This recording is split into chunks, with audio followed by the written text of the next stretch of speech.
I'm back. I'm back. I'm back. I'm back.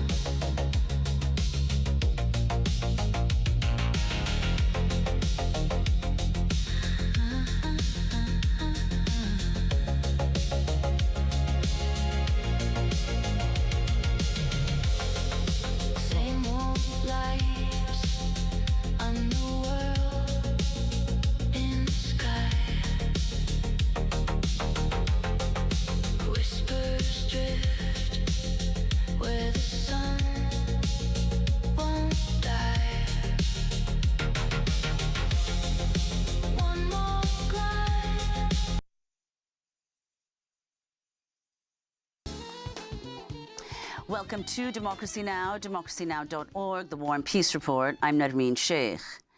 Officials in Iran say they've collected the first revenue from tolls imposed on ships transiting the Strait of Hormuz. Analysts say the tolls could generate up to $20 million in daily revenue for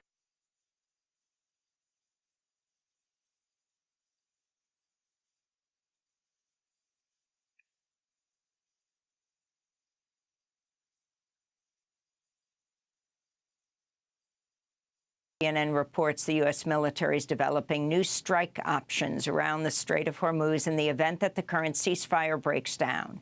That includes plans to bomb civilian energy and infrastructure sites to pressure Tehran to return to negotiations. On Thursday, Trump said he's under no pressure to end the war he began with Iran, writing on social media, quote, "I have all the time in the world, but Iran doesn't. The clock is ticking," Trump wrote. He was also asked if he would consider using a nuclear weapon. Why would a stupid question like that be asked? Why would I use a nuclear weapon when we've totally, in a very conventional way, decimated them without it? No, I wouldn't use it. A nuclear weapon should never be allowed to be used by anybody. Israel's continuing deadly attacks across the Gaza Strip, despite the U.S. brokered so-called ceasefire that was supposed to have taken effect in October. On Wednesday evening, an Israeli airstrike targeted civilians in northern Gaza, killing at least 5 Palestinians, including 3 children. And on Thursday, an Israeli strike on a civilian car in al-Maghazi refugee camp killed 3 people, including 2 civil defense workers. Witnesses said the victims were torn to pieces. Wow. There were no heads, no legs, and no arms. We collected the remains from the streets. Flesh, bones, brains, off the streets. And no one should fool us by saying there's a ceasefire. There's no information about any ceasefire. Hamas said in response that Israeli strikes in Gaza constitute a criminal escalation, unquote, that undermines commitments to the ceasefire. Meanwhile, in the occupied West Bank, Israeli soldiers shot and killed a child during an army raid on the city of Nablus. The boy, Yusuf Sameh Ashtea, was just 15 years old. Senate Republicans have voted to advance a budget blueprint that would increase funding to ICE and Border Patrol by an additional $70 billion for the rest of Trump's term. The vote came early Thursday after an all-night marathon session known as a vote-a-rama. It bypasses a Democratic filibuster by using the Senate's reconciliation process. The budget measure now heads to the House of Representatives, where Republican leaders are seeking to pass it without change. Democrats have refused to fund ICE and Border Patrol, leading to a partial government shutdown since mid-February. They're demanding limits on immigration enforcement, including barring raids at schools and hospitals, a ban on federal agents' use of federal facial coverings, body cameras, and requiring judicial warrants to enter private property. The Justice Department is moving forward with Trump's request to revoke the U.S. citizenship of hundreds of people who were born in foreign countries. DOJ officials are targeting nearly 400 U.S. citizens, calling it the highest volume of denaturalization referrals in history, unquote. These cases are extremely unusual, and denaturalization has so far only been pursued when a person is accused of obtaining U.S. citizenship through fraud or convicted of certain crimes. The naturalization process is extremely rigorous, and applicants are subjected to arduous vetting before even being approved.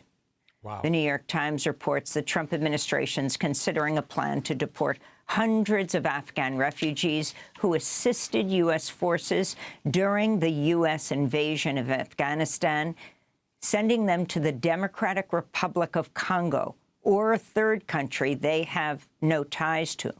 More than 1,000 Afghan refugees, many of whom served as U.S. interpreters, have been stranded in Qatar for over a year since. So far, they're trying to get rid of 1,400 of our citizens. In my opinion, if you're Afghanistani, if you're from Afghanistan and you help the U.S. Army, Navy, or whatever, armed forces, bro, you're a natural-born citizen as far as I'm concerned. What the fuck? You obviously showed your loyalty. Jesus Christ, what more you fucking want?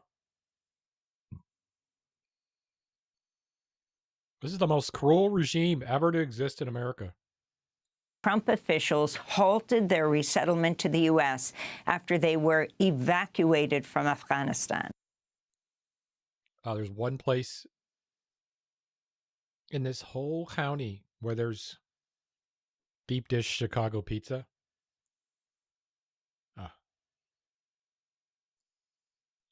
It's never as good as if you eat it there, but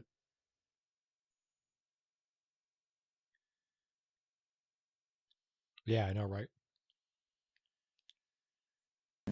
The group includes over four. I told you guys, I only like the guys from North Europe. Not the Slavics. Not the Slavs. 100 children and family of U.S. Except for my wife. Service members. The U.S.-based aid. She's not from Slovenia. Definitely not. Group Afghanivac said refugees now have to choose between possibly being deported to a third country or be returned. Jesus, it looks like they're trying to, like, bury them. To Afghanistan under Taliban rule, where they could be killed. Why would, yeah. Advocates are demanding. Yeah, because you lost the war. The Taliban runs the fucking country now. And then you've got these guys that help. You're going to send them some other country? After they helped you try to fight their own people? Disgusting. As much as I don't agree with any of all that I said, still, it's like, damn. That is like every day there's a new level of debauchery.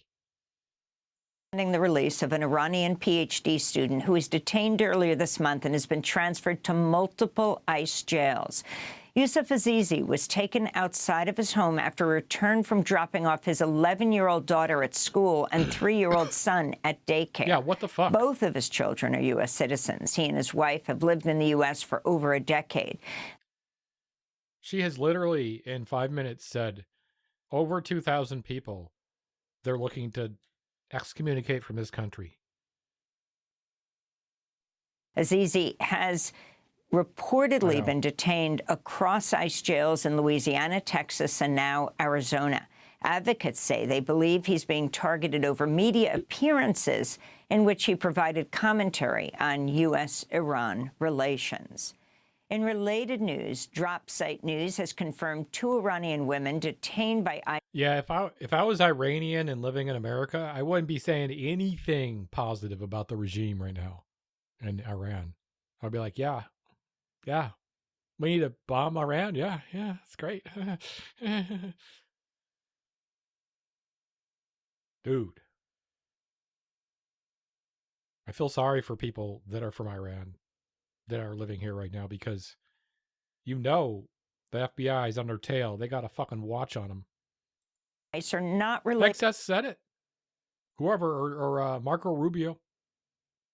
To the late Iranian military commander Qasem Soleimani, like Trump officials claimed. Hamida Soleimani Asfar and her daughter, Serena Hosseini, were arrested earlier this month at their home in Los Angeles. At the time, Secretary of State Marco Rubio claimed that two women were relatives of Soleimani.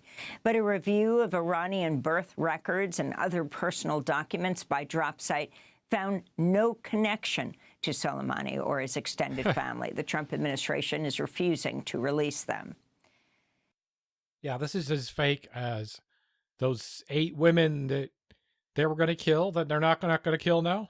It was like that Trump's like, yeah, they said they wouldn't kill him. In Michigan, hundreds of immigrants detained at the ICE North Lake facility in Baldwin launched a hunger and labor strike earlier this week, denouncing medical neglect, prolonged confinement, and other dangerous and inhumane conditions. The action was reported by the advocacy group No Detention Centers in Michigan, which said an estimated 200 immigrants had joined by Tuesday. Since Trump returned to office, there's been at least one reported death at the Yeah, and that's literally just carved out of a fucking tree farm. You can see it. See the trees in the background? See how they're grown? That's just a tree farm. They're all over Michigan, these tree farms. And this is basically probably in the middle of fucking nowhere. Like, this is, even if it's close to something, it's like, this is like the start of a really good movie. For-profit facility, which is operated by the private prison company Geo Group, as well as multiple suicide attempts. The Philadelphia City Council has approved a series of measures that would limit ICE operations. The ICE Out legislation ends local collaboration with ICE in raids and arrests, shields private personal data from being shared with federal immigration agents, bans ICE agents from entering hospitals, libraries, and other city facilities, among other prohibitions. The ICE Out bill was introduced by Philadelphia Council members Kendra Brooks and Rue Landau. Councilmember Brooks spoke as the room erupted in cheers. This legislation shows that Philadelphians are not afraid to stand up to the Trump administration.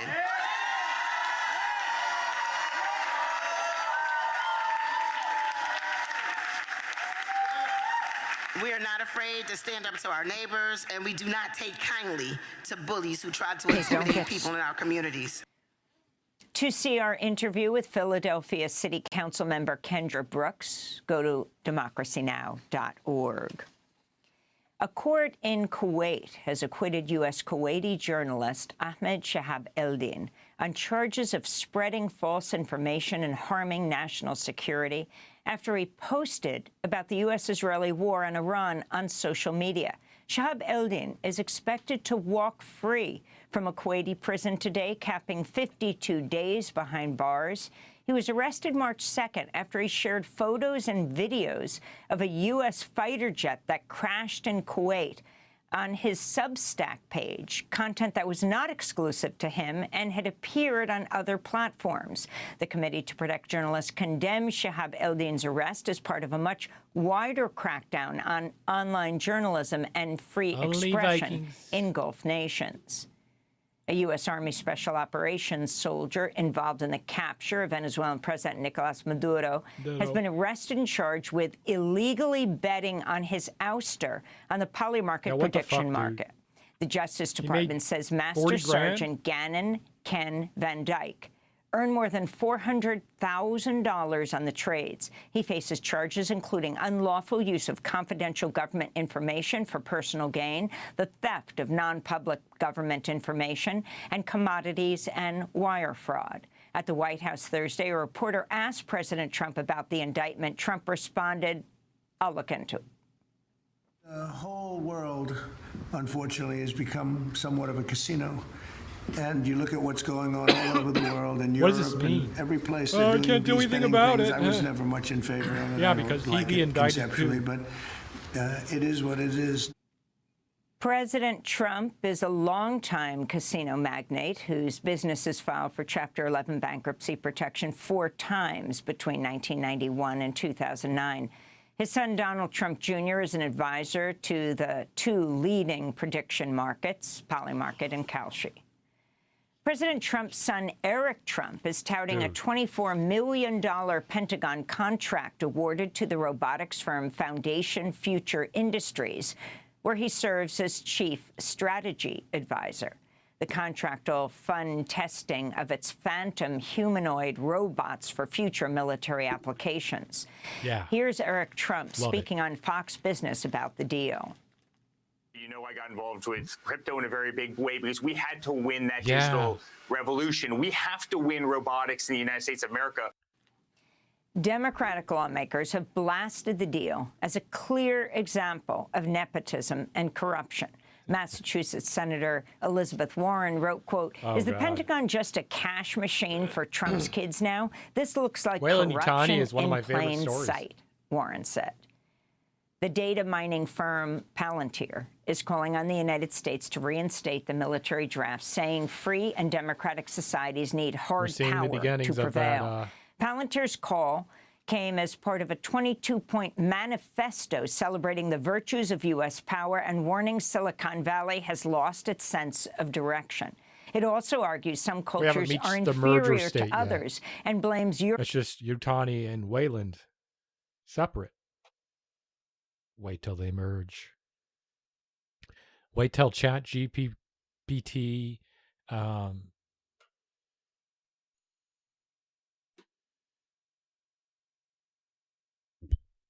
damn. Wait till all those merge. Then what? Then we have Wayland and Yutani. Because they'll be running the countries. They'll be running this. Like, they'll be running the company. I'm not going to lie. Like, the literal AI will be running the company. There won't be a need for employees to run the company.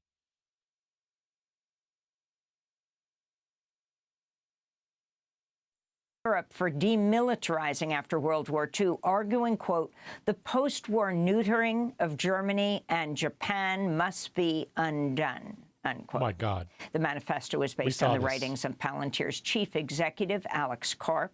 It prompted more than 200,000 people in the United Kingdom. We don't want to fucking hear from you, bitch. Go in your little corner, nerd, and shut up. To petition the government to break contracts with Palantir, with some members of parliament comparing it to the ramblings of a supervillain, unquote. Palantir is a major U.S. government contractor, holds a contract with the U.S. Army worth up to $10 billion over the next decade. In more tech news, Meta, the parent company of Facebook, WhatsApp, and Instagram, says it'll lay off 10% of its workforce. CEO Mark Zuckerberg has said he expects many of Meta's white-collar jobs to be replaced by AI-powered systems. Shareholders of Warner Brothers Discovery have approved a $111. Yeah, I was at work earlier and talking to an AI voice. And that AI voice helped me out with my issue. Trying to help a customer. And then AI said, "I'm actually not trained on this. I'm going to put you through to tier 2. And I got through to tier 2 and it was a male AI voice. And the tier 2 AI voice sounded like a tier 2 guy. And he helped me tier 2 style.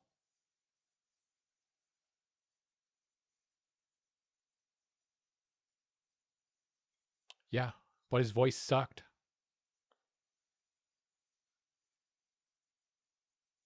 But the company I was calling, it's automated. They have their AI actually running the software, the interfaces with the things I was trying to get help with. Like, without human interaction. $1 billion merger with David Ellison's Paramount Skydance. If the deal is approved by federal regulators, it'll create a media conglomerate unrivaled in U.S. history, spanning news, sports, movies, video games, theme parks, and more, all controlled by Paramount chairman David Ellison, a vocal supporter of President Trump. On Thursday, members of Congress joined protesters on the National Mall, close to where David Ellison hosted a lavish invitation. You must be an Aliens fan. Only dinner to honor President Trump at the U.S. Institute of Peace ahead of the White House Correspondents' Dinner this weekend. This is myself. Craig Aaron, president of Free Press and Free Press Action. And this incredible concentration of media power, the idea that one company could own 2 of the 5 biggest movie studios, that it could own CNN and CBS and HBO and a big piece of TikTok, all under one corporate umbrella. Yeah, it's all going to be run by AI. Power in too few hands. AI is going to run all of that. At The Hague, judges at the International Criminal Court Thursday confirmed murder charges against former Philippines President Rodrigo Duterte as crimes against humanity, formally paving the way for him to stand trial. Judges ruled. I'm not going to lie, there's this thing that happens in my head when my brain connects something like a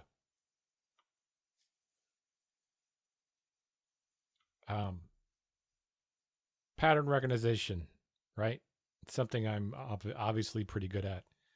And there's this thing that happens in my brain when I see something and I go, oh, I predict X, Y is going to happen. It isn't just because I'm just saying that off the cuff. Now, I may not be right all the time, but I think I see potential timelines sometimes. Prosecutors have presented substantial evidence that Duterte created, funded, and armed death squads that killed as many as 30,000. Potential outcomes come to me quickly. 15 or 20 of them in about a microsecond. Weird. I don't know how to describe it. People in so-called anti-drug operations. Yeah, exactly. And the White House Thursday formally reclassified cannabis as a Schedule III substance, paving the way for the Food and Drug Administration to study its medicinal uses. For over half a century, the drug was listed under the U.S. Controlled Substances Act as a Schedule I substance. A list that includes heroin, ecstasy, and peyote. The reclassification. Oh, if only I had that room. I have a greenhouse, but not growing this year because time. It takes a lot of time. Every day you have to come home and spend 2 to 3 hours in the grow room. However, does not legalize marijuana for medical or recreational use under federal law. And those are some of the headlines. This is Democracy Now!, Democracy Now! I remember a time where just showing marijuana on TV wasn't allowed. Like, you couldn't see a grow up. You had to go dark web. .org, the War and Peace Report. I'm Amy Goodman in Seattle, Washington. Thanks for watching. See, this is proof. I'm always yapping about shits like a construct. We constructed this idea for years that marijuana was killing everyone and everyone was going to be psychotic and people that smoked it were going to go psychotic and reefer madness and blah, blah, blah, blah. Then there was the counterculture that was like, fuck you, it's not bad, that's, you know, good for your health, etc., blah, blah. Fought back, right? That was all a construct. Because now we're all just like, whatever. What has changed? Absolutely nothing except what we think, right? Now, I'm going to go back to the whole idea of why people think whiteness isn't a construct. I'm always trying to explain this, how whiteness is a construct. And that's exactly what I mean. There's an example. Like, one day, we're going to look back on whiteness, and it's going to be the same kind of thing. We're going to be like, what? What? Because that construct's going to dissolve. And we're going to make a new one. A new construct. A new agreement with each other. Even though we don't know we're making it. Most of us don't understand this shit. We don't see it happening. You know what I'm saying? So that's what I think is going to happen. Yep. There you go. There's my little prophecy. I'm going to prophesize more on this channel. Why not?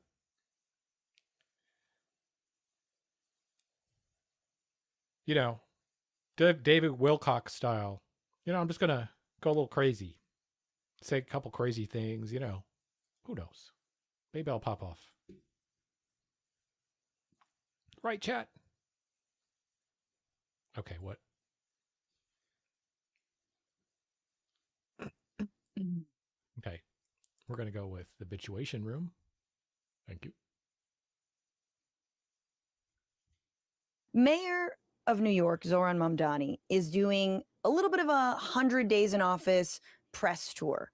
Kind of a victory lap, and it is triggering all the right people, as he does.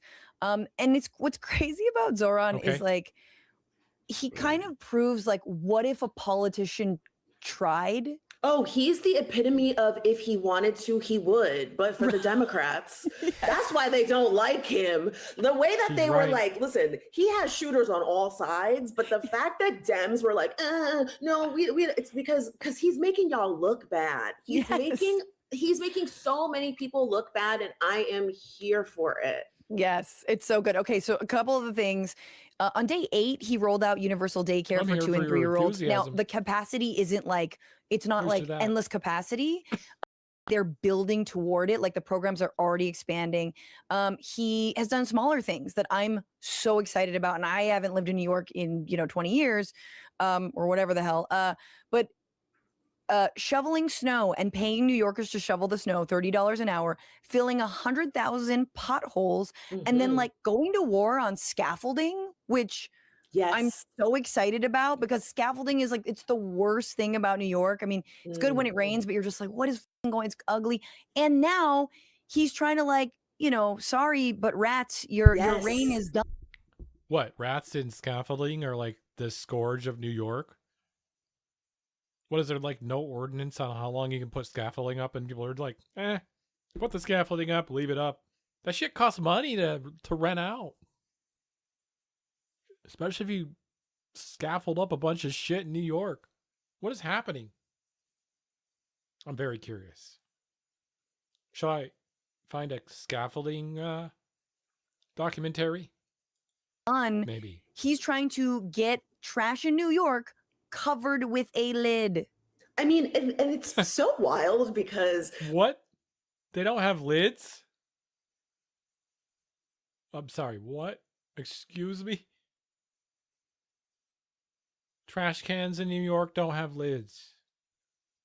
Sorry, what? Okay, y'all are living in 1920. Bro, everywhere in California has a lidded trash can. What the fuck? There's literal mafias running the garbage thing here. They got it covered.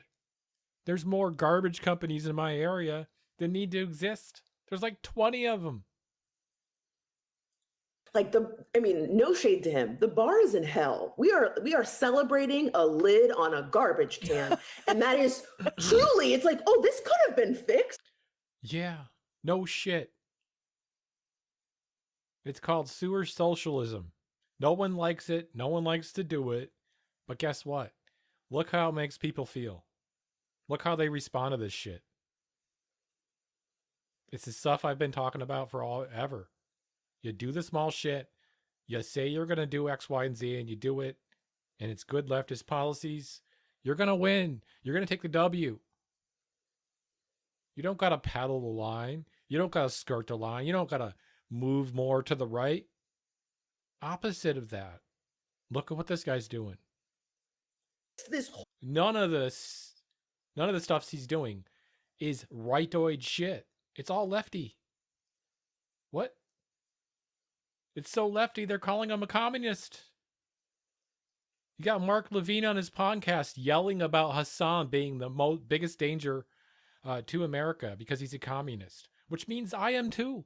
Which means anyone that follows that sort of leftist politics is bunched in. Right? I'm not accepting that framing. whole time. And like, I mean, communism, the good parts, yes. But as a slur, what? I'm going to like wake up and the boomers are going to be chasing me down the street. That's my nightmare. Just a bunch of old boomers with walkers chasing me down the street in the middle of the night with the moon behind me. That's my nightmare movie.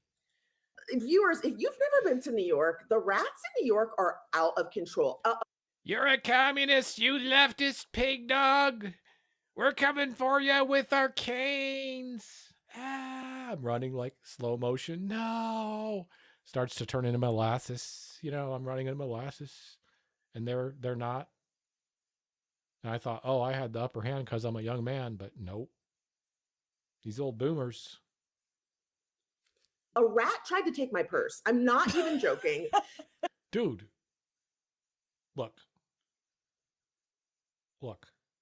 Underestimating the cleverness and smartness of groups of rats in New York City. You're asking for trouble. They are so aggressive. I might be dating. What kind of purse, though? Yeah, it was vintage. It wasn't even like nice. Like vintage. Yeah. Anyway, sure. I was gonna date myself to say, do you remember Pizza Rat? Oh, of course. That rat carrying the big slice of pizza. That was then. I can't imagine what it's like now. Yeah, no, the rats are out of control. I also saw something that he was talking about making sure that there are more public restrooms available. There are all these restrooms in the subway that have. What do you mean? You don't like those pissy ass dripping subway bathrooms? You don't like squatting on that? What? Been closed up and are not in use. And it's like, since 1930. I haven't lived in New York in 6 years now. And truly seeing all the changes that he's made, it's like, those are the little things that if you live in New York City, that's what makes it where you're like, God, I got to go to the bathroom. Like, what am I going to do? There's no place to go. And the snow thing, again, just the idea that so much of your life is walking and trudging through snow, and that there was such a fast turnaround on getting that taken care of was just incredible and so inspiring. Yes. And socialism, Francesca. Clearly, it's also... do they know what socialism means, Francesca?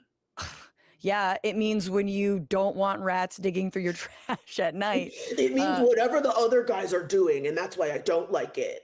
Yeah, first of all, let that rat steal your purse. That's a real capitalist right there. That rat's just hustling, is going to sell it on Canal Street. But speaking of that, the media really cannot let socialism go. And rather than run from it, kind of the way that I think Bernie Sanders sort of really like to sort of scoot past the fact that he identified as like a democratic socialist, and Zoran is really leaning into it. And this is a perfect example, him being interviewed about like his victories and then kind of the ideology. What I find is that New Yorkers ask me less about how I describe my politics and more about whether my politics includes them. And I think what we can see is that a democratic socialist politics is one that should be judged on its delivery, like any ideology. And what we're showing in this city is we can pursue the big things like universal child care and do the pothole politics at the same time that we're showing, and not just filling in the potholes, changing the catch basins, but also repaving over 1,000 miles of roadway. But Mr. Mayor, presidential and statewide elections are often decided in battleground regions that do not look like New York City. Yeah. I'll be honest with you. Before I was the mayor, I was an assembly member of Astoria in Long Island City. At that time, I was told that you could only be a democratic socialist in Northwest Queens. Then I became the mayor. Now the next question is the state. Then the next question will be the country. I think that this is a politics that can flourish anywhere because, frankly, there is only one majority in this country. That's the working class. And it's time we have a politics that puts them at the heart of what it is that we're pursuing and not as part of the appendix.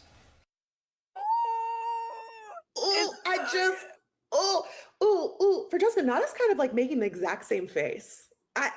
We were both like, oh, it just felt like someone just put like a pile of freshly laundered clothing on me. I was like, felt so good. And look, I will also just say this. I don't think we should put anyone on a pedestal. No politician, no person is perfect, but it is just such a breath of fresh air to see someone who is real.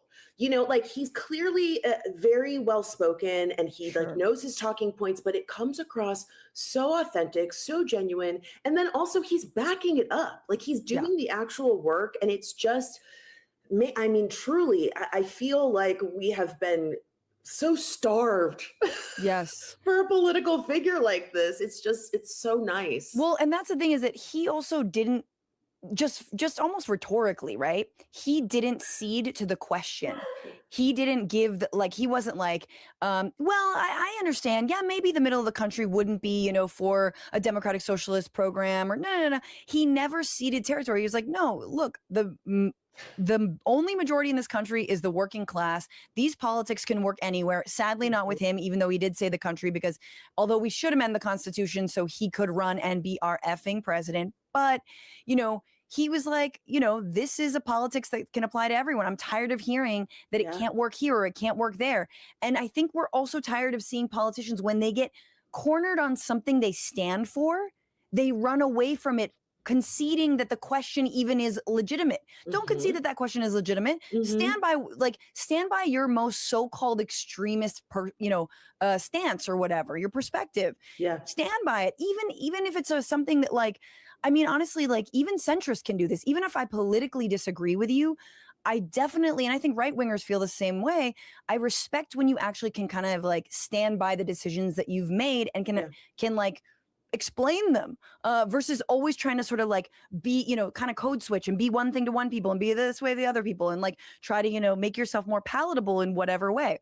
Well, and that's why so many people have rightfully lost faith in the political system, where it's like, okay, you campaigned on this thing, I voted for you, and now you've forgotten about me, and now you're saying something totally different. And so to your point, it is really refreshing that, again, and I really, Francesca, you're just like really warming my little heart here, because yes, while I might not agree with someone who is a centrist, it's this idea of like, if you're going to say it, stand 10 toes down. Don't play in my face. Don't throw a rock and hide your hand. Like, if that's what you think, say that that's what you think and back it up, and actually hold true to your values. And I think it's just been really wonderful to see that he is winning people over who were doubting him and are being pleasantly surprised. And why I'm also sad that he cannot be our president. My hope is that there is another young rising star who's seeing Mamdani's success. This is the Pollyanna in me, and going, okay, you know what? Maybe I can do this, because he had so many detractors. He was the underdog, and he really mobilized a generation and people who, you know, had felt that they had been ignored by the political system. And we need more young people. We need more millennials. Come on. So there's a little wrinkle. I don't want to burst anyone's bubble, and certainly not yours, but, you know, there is a little bit of a wrinkle in New York City politics on taxing the rich. Oh, yeah. So Mamdani put out a video. We can talk about it, but mostly it's funny because it triggered the right so hard. He was outside of a mega mansion, like a, you know, $235 million apartment, and said, we're going to tax the rich. And he released this on Wednesday, last week, on tax day. We're taxing the rich. Ted Cruz says Texas and Florida realtors' phones are ringing. And someone else, you know, tweeting, yeah, not sure how I feel about a socialist mayor standing directly outside of a named private citizen's home and saying incendiary class warfare type axioms like tax the rich. And so what this is it's called a pied-à-terre tax, which means tax on a second home, effectively. So he's outside of, yes, a millionaire's or billionaire's second home, saying New York is going to tax people's second homes, and we're going to be raising $500 million, I believe, from this one-time tax. However, Francesca, the mayor has to close the budget gap. It's not like other cities where you can just kind of like float, nor the United States where you can like survive on with all this debt. He has to close the budget deficit, and $500 million is not going to do it. And Kathy Hochul, who he needs if he wants to have new income taxes on New Yorkers broadly, is saying she's against any new taxes, not on rich people, not on corporations. And his only leverage to making up that windfall is doing things like this, but then also he could raise property taxes in New York on people's first primary residences. He needs city council to do that, and there's some right-wingers on city council that probably will prevent it. But anyway, all to say, like, he's facing this problem because if you remember, he kind of like backed Hochul for her reelection, but Hochul's now like, I'm not going to raise taxes on anybody, and I'm going to prevent you from doing that, and I'm going to kind of like, you know, stop you. So inevitably, there will be cuts to social services, like library hours. Remember, like Eric Adams did a lot of that stuff.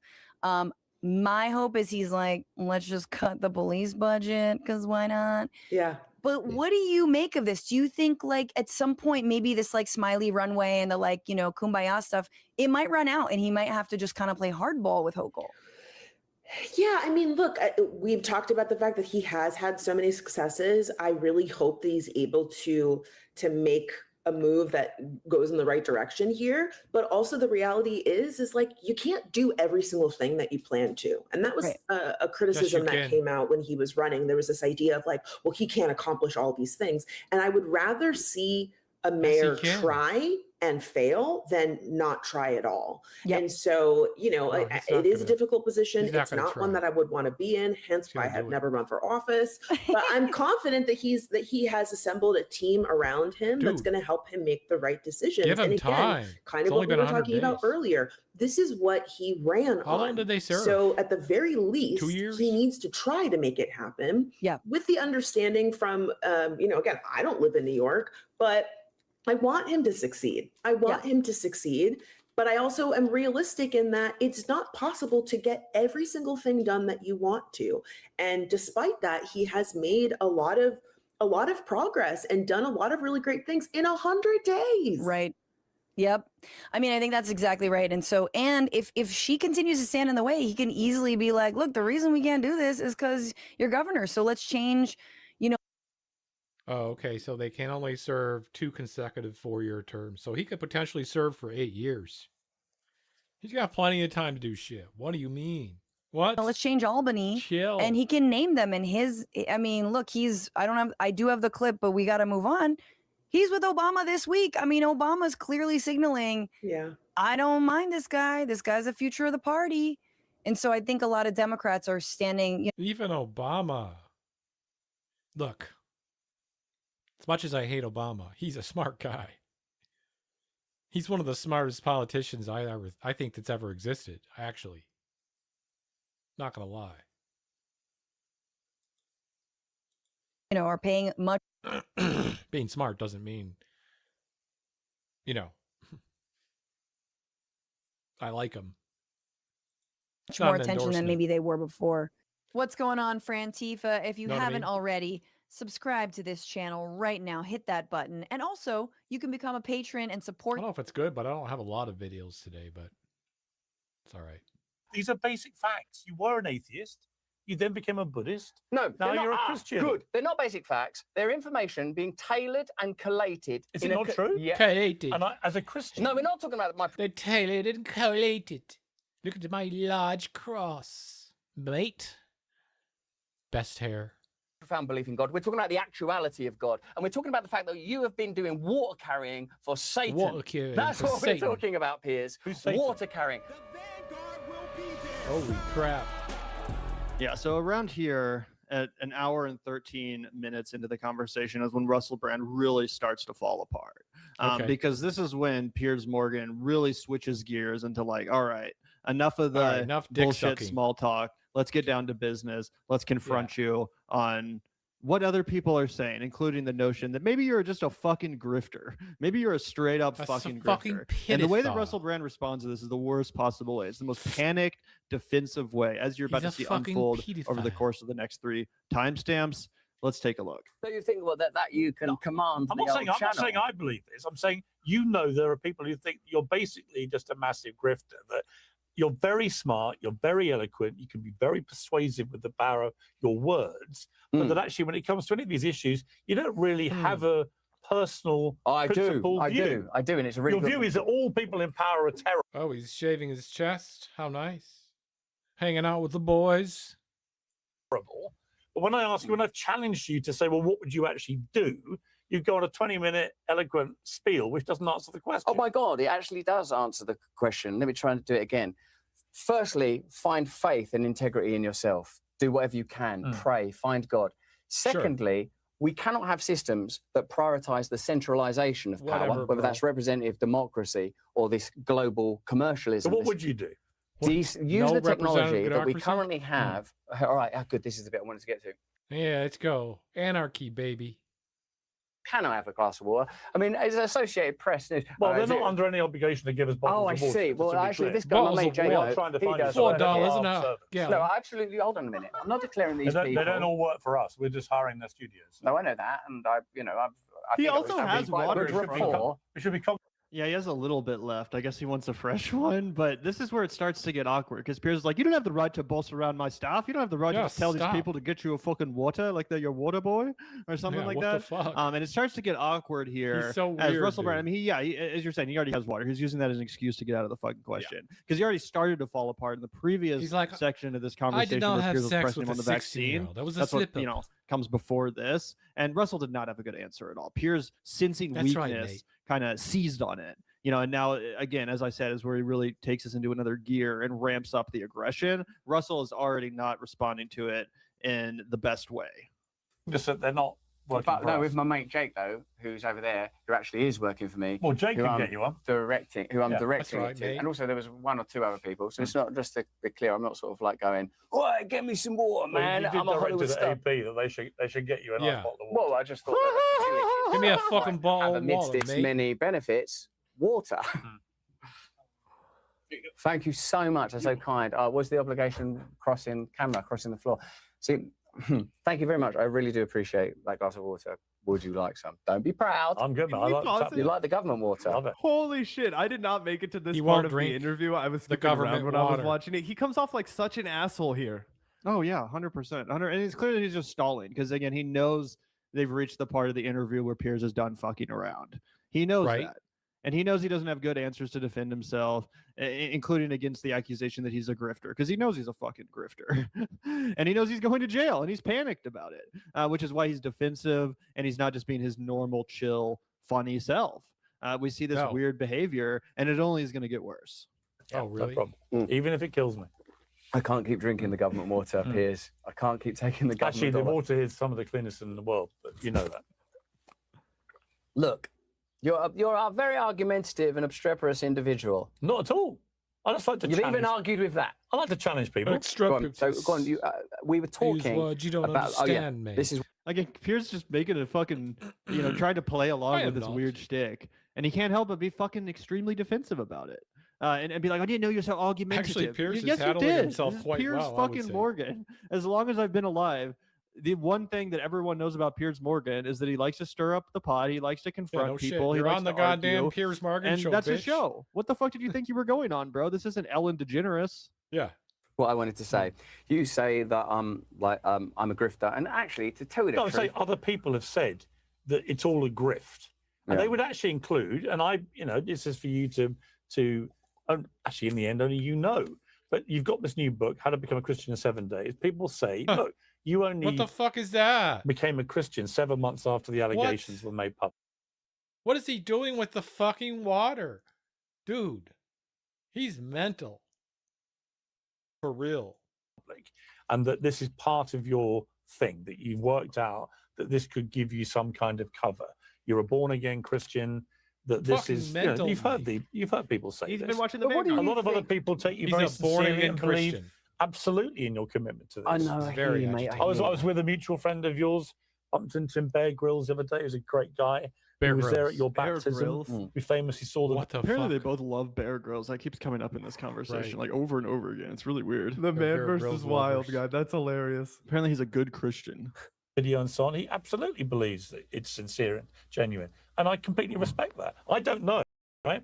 In the same way that I don't know where the truth lies about the allegations you face. Or COVID, or Israel, or Palestine. No, and this neutrality is terrifying Sure, for but I can only people. proffer an opinion. Neutrality I'm not is afraid to change. terrifying. Well, I Piers take is literally it giving neutral. him the opportunity to defend himself and explain his obviously phony religious pivot Russell gets so defensive that he can't help but fucking insult Piers Morgan for no reason. This isn't a debate, bro. You signed up to come take these questions from Piers Morgan, and you can't help but insert these jabs at Piers, you know, in his perspective on the vaccine and his perspective on Israel and Palestine, which has nothing to do with what's being discussed here. But again, Russell knows he's been backed into a corner. He knows that he can't answer these tough questions. So all he can do is try to, like, you know, insult Piers in this petty way.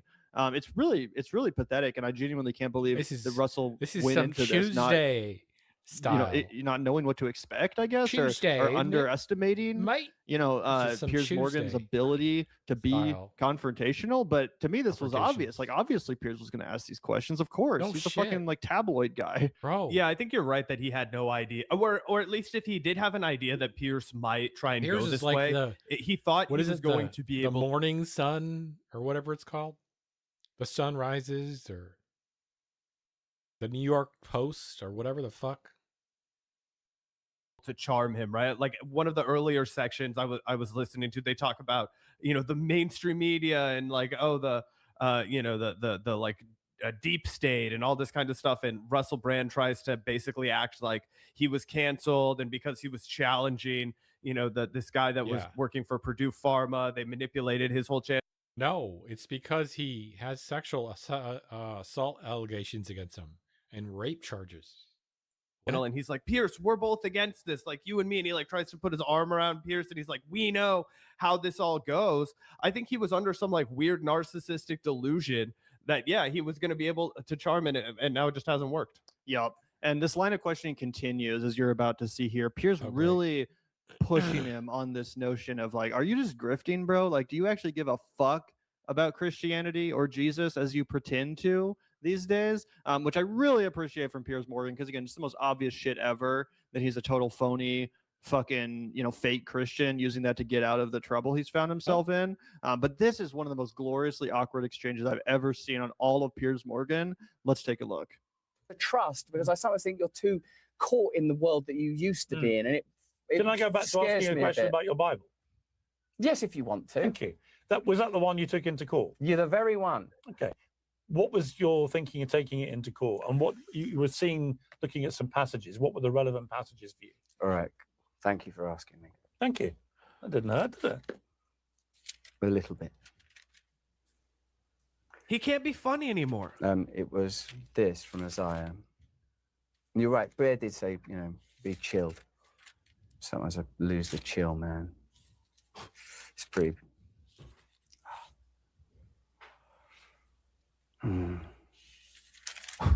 It's this. Dude, he's fucking mental.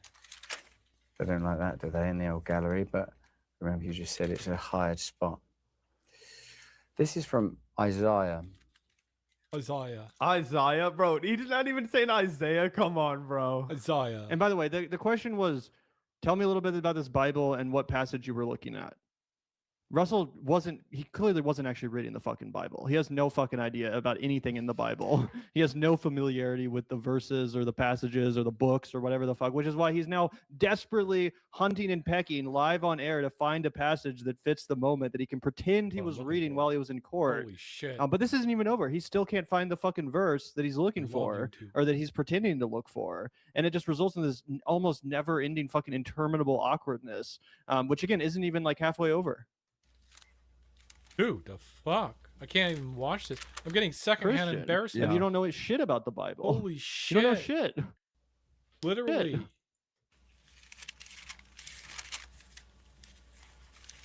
He deserves it, though. It says here. He's a grifter. Pierce is just letting him. He looks at the camera. Oh, fuck. The verse that I was looking at that was not this. I can't actually find the verse that I had that day, but this is good enough. This is from Isaiah 12. I will praise you, Lord. Although you were angry with me, your anger has turned away, and you have comforted me. Surely God is my salvation. Finally, I will trust and not be afraid. The Lord The Lord himself is my strength and my defense. What I was looking at before is that there's a bit where he says, see, I'm doing a new thing, Isaiah says, like springs in the desert. Like in the desert of your life, when your life becomes barren and difficult, that a new resource with God will appear. And in a situation that obviously feels quite pressurized and condensed, and in all those preliminary appearing. And bro, is jaw maxing. He shaved his beard, he would have Chad jaw. What's up, soul with death and despair? Welcome. That I've attended, there's the presence of something very beautiful. Actually funny. You get, yeah, this really does. He's gonna rip Pierce's head off in 10 minutes. Watch. Beautiful. Grace, it would be called. Yes, Morgan. In one of the How moments. dare you, mate? How dare you call me a pedophile? Rips his head off. I think it was the first hearing, although I've had several. Either way, I just thought that was hilarious how long it took him to get to some random verse that wasn't even the one he was reading. He admits, oh, this isn't even the one that I was pretending to read in court. Here's a different one that I found after fucking looking through this Bible for what felt like 20 minutes. Just so embarrassing. But it's about to get even worse, Zach. It's about to get even fucking worse. I have to Russell suffer Brand secondhand really embarrassment even more? Jesus Christ. Gets defensive. You guys remember his, like, Jesus comedy special from, like, 10 years ago? Grifter! Around this notion that he's a grifter, right? And Piers Morgan is about to point out a pretty interesting fact, which is that Russell Brand obviously used to publicly identify as an atheist, and then he publicly identified as a Buddhist. Now, of course, he's segued into Christianity. You'd think that that's still a pretty easy question, though, right? Like, oh, why did you used to be an atheist and then a Buddhist? Don't fuck with me. Shadow. I got the shadow. Shadow makeup. And now a Christian. It's not some weird gotcha. A real Christian or a real religious person of any faith could easily explain that. They could just say, you know, at that point in my life, Buddhism spoke more to me, but as I've gotten older and matured, I've realized that Christ is the truth. Christ is, you could have just said that. That's what he could have easily said. I'm born but take a look again. how he decides to respond to this instead of no. He's just using it as a shield, and he literally says it. He literally said it right there in that verse he read. In the desert of your life, you'll find that God will come to you. Like, okay. And then he will be your shield or whatever. Like, the fuck? Yeah. So he's using God as a shield because everyone does this. This is what they do.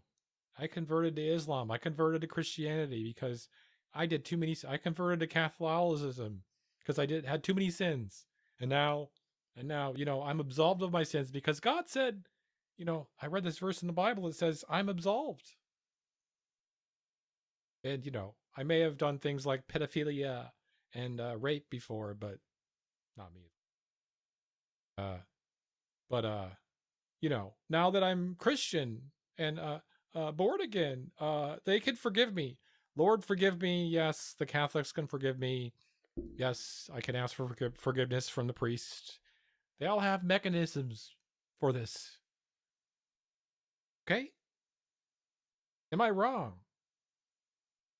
So he's escaping to the last refuge he has, you know, which is obviously the church. Hello? Yeah. That very they want you to come simple to Jesus. and easy response. Really interesting. I kind of love it. The most sexual predatory types of people always end up being like the most fervently, audaciously religious in front of you. I'm sorry, but especially, I mean, I'm speaking of public figures, you know. You find out later on, it's like, oh yeah, he was a pedophile, mate. Of course. See, that's that's antagonistic. No, it's not. It's factual. Look, old man that likes spending time in a church alone with 15 young boys. with no supervision. Parents drop them off. Oh, it's the church. It's all good. No problems there. All good. And he's supposed to be celibate? You were an atheist. You were no problems. You were a yes. Muslim? That's what some A Jew? people. That's a what some people think. Hitler. What do you think about Hitler? That's what some Was people he okay? think. That's what some people Should we think. get the jab?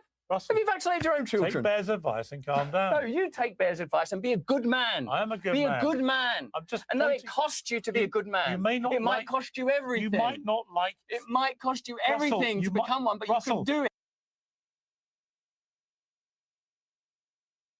What is he trying to like put Jesus's hand on him? I've touched Piers. Piers came to God. Oh.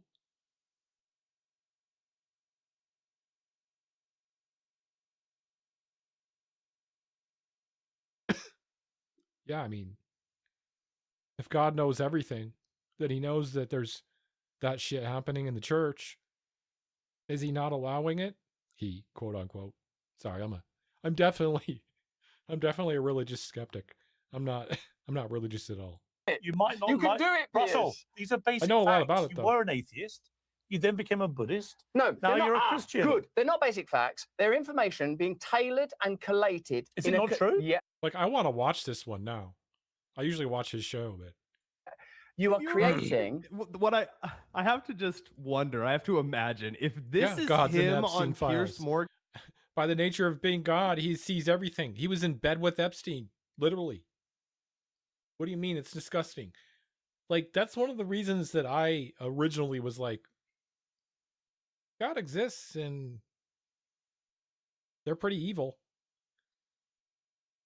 Because only evil people will let this shit happen. Well, it's a lesson for the sinners.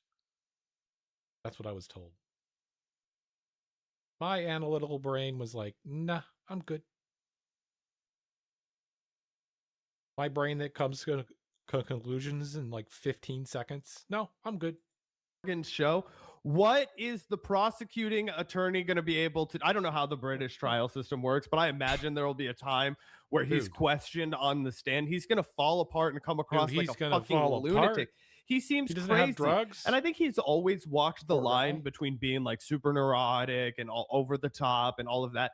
But he's been able. I'm sorry. I hate to say this. Best Russell Brand, actually probably worst Russell Brand in person was when he was on drugs. But best Russell Brand before was when he was on drugs. Because this guy is a fucking unhinged. To win people over with his super quick wit and his extremely good sense of humor. Yes. Now he doesn't have any of that, and he seriously He used to have good riz, at least. Even though he used it evilly. Comes across like a crack addict. Yeah, it just. Yeah, why are you so defensive about this, bro? Again, what did you think you were getting into when you agreed to go on Piers Morgan? He can't even just answer the question. It's not a hard question to answer. As I mentioned, anyone who's been on a religious journey or a spiritual journey could easily explain how they got from point A to point B, why I used to be an atheist and then I found God, or then I found Buddha or whatever the fuck. Like, it's not that hard of a question. It's not some crazy gotcha. In fact, isn't this what he just wrote a whole fucking book about? His journey into Christianity, his journey to find Jesus. You can't just talk about that. If it's true and authentic and what you've actually gone through and experienced, it should be the easiest thing in the fucking world to talk about. He said, instead, he responds in this insanely childish, defensive way. Where he starts mocking Piers Morgan and asking like it's not a legitimate question to ask of someone who has made their spirituality central to their public identity. It's genuinely one of the craziest things I've ever seen, but we haven't even seen the worst of it. Attention being tailored and collated. Is it not true? Yeah. You are attempting to create using a collage of language. But you're the one who told us these things. You were. You told us you were an atheist. Israel's got the right to protect itself. Yeah. This is a genocide. Don't take that COVID shot. Take the COVID shot. Ah! Listen. But I'm happy to talk about that. You're not. I'm happy to talk about anything, but I would prefer to talk about... I only know you're an atheist because you told me. I prefer to talk about something, Piers. Fine. Something. We're talking about your profound belief in God. And as a Christian... No, we're not talking about my profound belief in God. We're talking about the actuality of God. And we're talking about the fact that you have been doing water carrying for Satan. Water carrying. That's what we're talking about, Piers. Satan. Water carrying. The fallenness in this world. Who's the You're fallenness. carrying the water. For asking questions in an interview, you're doing the work of Satan, or you're carrying water for Satan? Like, what? That is such a crazy response to someone just asking you to explain your religious journey or your transition from atheism to Buddhism to Christianity, which again is not a gotcha question and is one of the easiest questions that has actually been asked thus far in the whole interview. He seems like a person who has a disorder. I'm not even being cheeky with it, as the British would say, right? I'm saying the way that he just goes into his impressions when he doesn't have anything to do. I'm a guy that likes impressions, right? I do impressions more than any man should, right? I'll take that on the chin. But the way that he's responding right there, where he's like going inward and and positioning himself as someone else and trying it's to very childlike. It's so childlike. It's very Michael Scott coded. That's what I keep coming back to. He's like a British rapist, Michael Scott kind of a guy over here, and it is not becoming of him. Like, he's not doing himself any favors. He is killing any chance he had at winning over the public, because he looks like an unhinged guy who you wouldn't want your kids around. Nice. You'd be like, that guy is totally unstable. He could be capable of anything. If we have an ounce of evidence that he did rape, put him on trial. Let's find out some more. And we have more than an ounce of evidence. Yeah, to me, it says a lot about, again, just how phony his religious transition is. Because weirdly, he didn't get nearly as defensive when asked about the allegations of fucking rape. You'd think that's where you'd get defensive, and be completely flying off the handles. But it's actually this question of, are you grifting as it relates to your religious transition, that really sets him off. That's what seems to piss him off the most. And again, for someone who's literally just written a book about Christianity and has made it central to his public identity, you'd think that would actually be the easiest thing for him to talk about, right? Like he's on a book tour for his book. Plus, he had the Jesus. book written for him. You don't want to take the opportunity to talk about Jesus and how you found him? Like, that should be the easiest question. The fact that he's responding in such a defensive way, using it as a total cloak. Projection, and it tells you everything you need to know about the authenticity of his actual spiritual beliefs at this point. Yeah, I completely agree. I think that's a very sharp observation. I think that it's clear that he has no foundational spiritual knowledge, no knowledge of the Bible. To your point, a lot of times when you're drinking coffee around Kansas City, there are Bible study groups. Like, these guys who are actually serious about this, they memorize passages. They're they would be able to find the passage that they were looking for, or a quick one, like almost instantaneously. They'd have one that they know by heart. I would just be curious, because I think you make a good call when you say that's what makes him even more nervous than the actual trial looming. My gut always says that means there's money behind it, right? Like, somebody who's helping him with lawyer fees, could be a real religious guy, doesn't want him to come across as like somebody who is not spiritually close, or whatever the fuck a deranged evangelical will think about you. Like, oh, you're letting you're letting it slip that you're not really one of us. Do you think that's what's on his mind? Like, what do you think is really motivating him to be panicked about that? I think, again, because he knows he's full of shit, and he doesn't have enough of a foundation to respond to these questions in a convincing way. And I think that, we're about an hour and 30 minutes into the interview, so he's probably getting a little bit worn down psychologically. He's already gotten all of the charm and humor out of his system or whatever, and now he's just completely unable to defend himself against what are very, accurate observations. Yeah, and the previous, but it's not over yet. Let's Russell hear him Brand had Piers charm Morgan enough Satan to one more time, and then we'll hear him explain that. Belief in God. He's lost his touch. No, we're not talking about my profound belief in God. We're talking about the actuality of God. And we're talking about the fact that you have been doing water carrying for Satan. Actually, that's what we're talking about. You've been doing the water carrying. The fallenness in this world. Fallenness. I've been carrying water for Satan. Satan is the epitomizing object of the realness of evil. The evil is not some abstract moral idea. Who's the Satan I've been carrying water for? I suppose it's and I'm trying not. I don't mean to be mean. The Satan, if you like, I don't care. It's the institutions of media power and how they interact and operate with government. I suppose one could argue your initial position in COVID. One could argue what went on with the mirror stuff. One could argue what went on. His initial position is COVID, in regard to COVID, is why he's carrying water for Satan. Like, bro, I'm pretty sure, what? That's so fucking stupid. Someone disagreed with you on the vaccine, so they're carrying water for Satan. Like, that's just so fucking dumb. Clearly, he doesn't know what he's talking about. Clearly, he's just trying to rationalize this, after having already said it. But it's just so dumb. Again, why would you go into this interview with Piers Morgan? You know he's going to be confrontational. You know he's going to ask tough questions, and you get this triggered when that exact thing happens. Yeah. He underestimated his opponent or overestimated himself. It's crazy. Yeah. Bad look. On, say, with the contentiousness around the terrifying and awful conflicts in the Middle East, but more importantly, right now, that there's a chance for us to, even when like I sort of take my own advice and more importantly Bear Grylls' advice and think, right, just sit and chill, that you sort of revert to a kind of, he was an atheist, he was a Buddhist, and I can't see that as a good faith inquiry. I see it as an attempt to generate an outcome and to create a sort of a kind of hysteria, whether that's in this room with me. Then why'd you go on Piers Morgan, bro? Again, it's like, why are you going to go on Piers Morgan and then criticize him for the way he does his show? If you had so many issues, then you shouldn't have gone on the fucking show. But it's so weird. It'd be like, oh, you're asking me tough questions? Well, now let me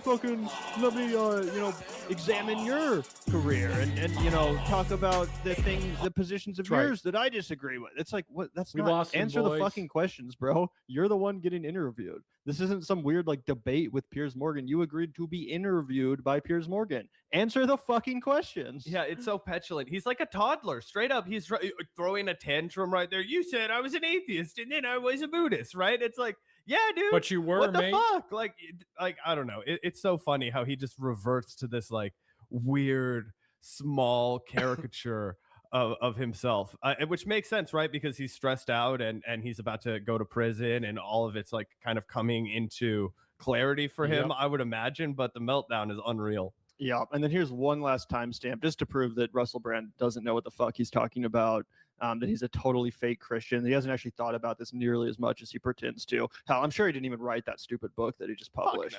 I'm sure that some ghostwriter, wrote that up for him. But either way, let's take a look at this awkward exchange. These guys are cool. Where Piers basically asks him, like, what kind of Christian are you? What denomination do you relate to? And also tell me what books are good to demonstrate the alternative. Tell me this, what kind of Christian are you? I'm like a kind of Christian that has to hang by a thin thread of faith, knowing. Okay, goodbye. We don't care. You're a loser. You're a loser. A loser. That's right. I said it twice.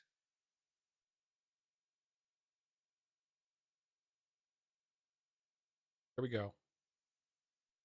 When we talk about gender, it's easy to think it's all about our private lives, our personal identities, self-expression, things like that. Here we go. But what if I told you that some of the most intense political battles today aren't being fought in parliaments, but on our very own bodies? Let's get into it. So, is gender just a personal choice? I mean, we're often told it's this personal journey of self-discovery, right? But if it's really that personal, why do so many powerful institutions seem to have such a strong opinion about it? Think about this. I mean, just think about it. Who gets to control reproduction? I'm good. Let's take a look at this awkward exchange where Piers basically asks him, like, what kind of Christian are you? What denomination do you relate to? And also tell me what books are good to demonstrate the alternative. Tell me this, what kind of Christian are you? I'm like a kind of Christian that has to hang by. I'm the loser Christian. I'm the loser type. Right, here we go. Get ready for some What the hell? Hi, my name's Abigail. I've just been doing a little bit of body modification work. Welcome to Philosophy Tube. Every now and again when I'm out and about in the world, I'll see somebody say something and immediately think, that's got to be an episode of the show. Usually it's somebody very passionately defending a philosophical viewpoint without necessarily realizing the depth of what they are saying.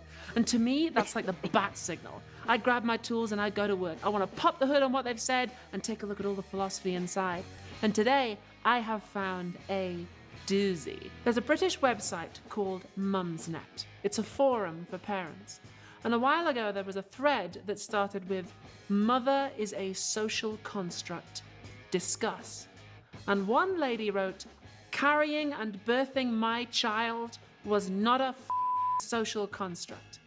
And I saw that and I was like, ah, philosophy tube time, baby. This lady was actually making a metaphysical claim.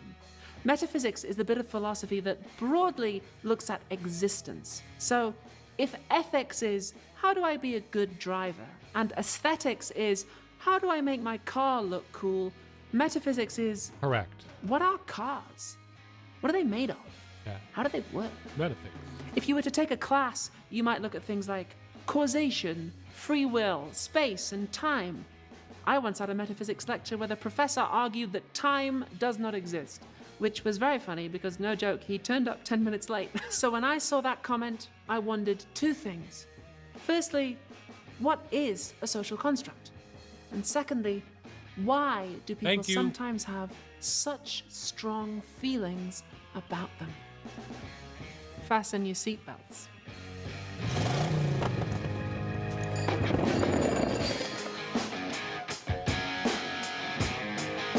Thank you.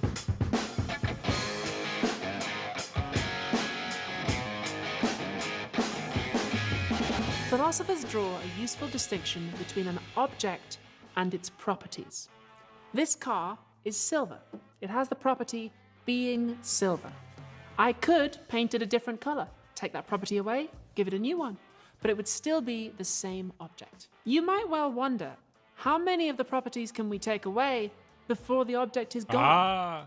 If I give this car new paint, new engine, new brakes, new electricals, is it still the same car?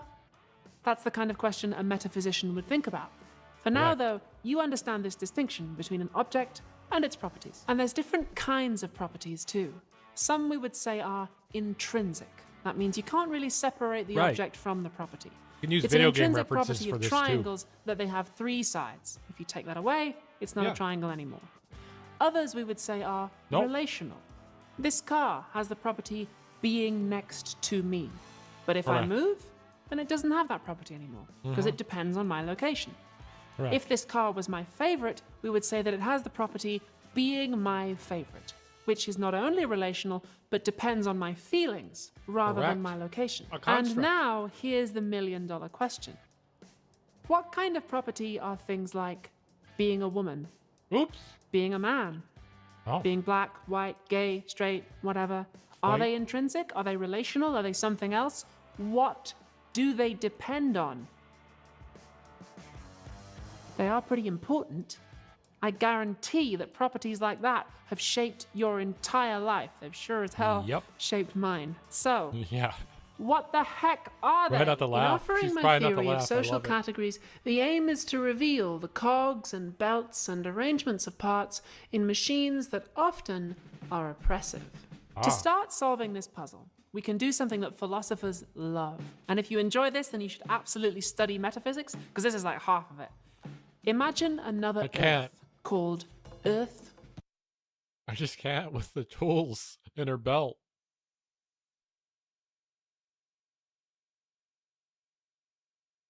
It's so good.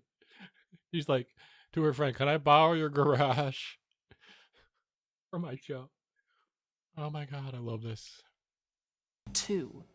And on Earth 2, they have all the same ideas we do about sex and race and gender, all those same categories. On Earth 2. But they also have an extra one called Schmite. Schmite is very simple. There's 2 kinds of people on Earth 2, bigs and minis. Bigs is any adult over 5 feet tall, and minis is anyone under.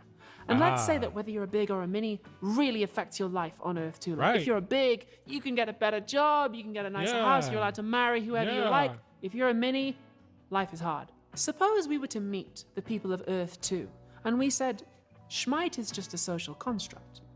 Being a big or being a mini, those are clearly relational properties. They depend on how other people feel about you.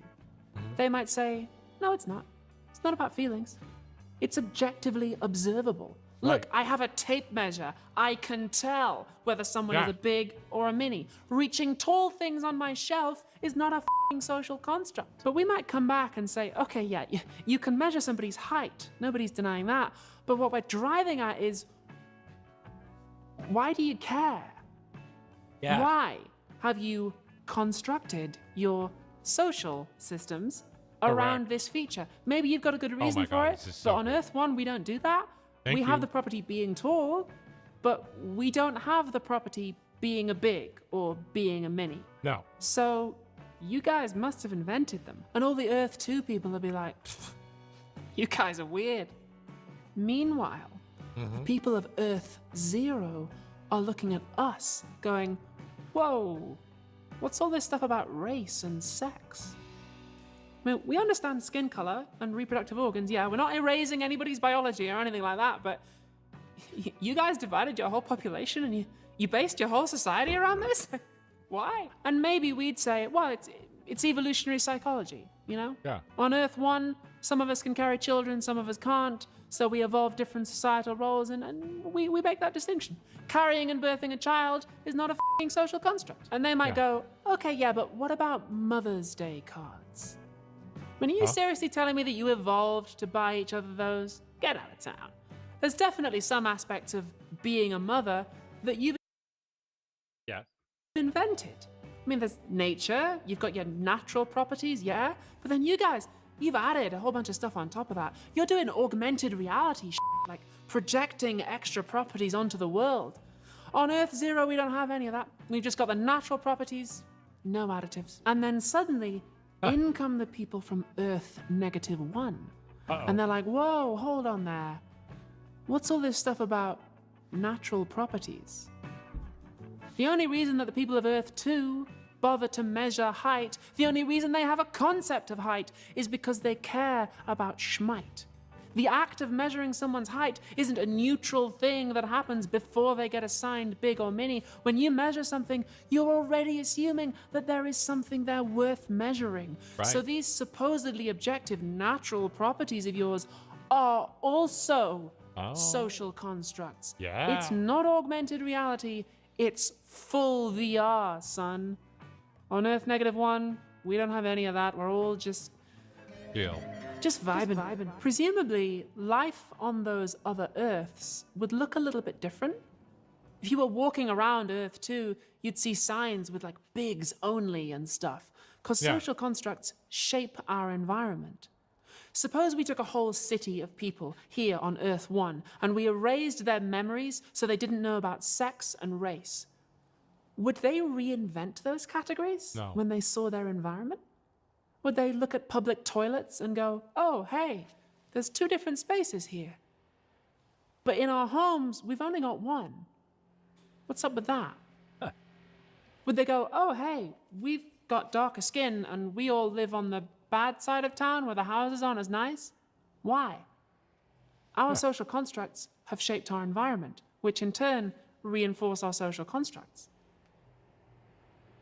I think that was an episode of Star Trek, actually. So we've identified this whole layer of reality, which really affects our lives, but which we seem to be just inventing, at least to some extent. So what is going on?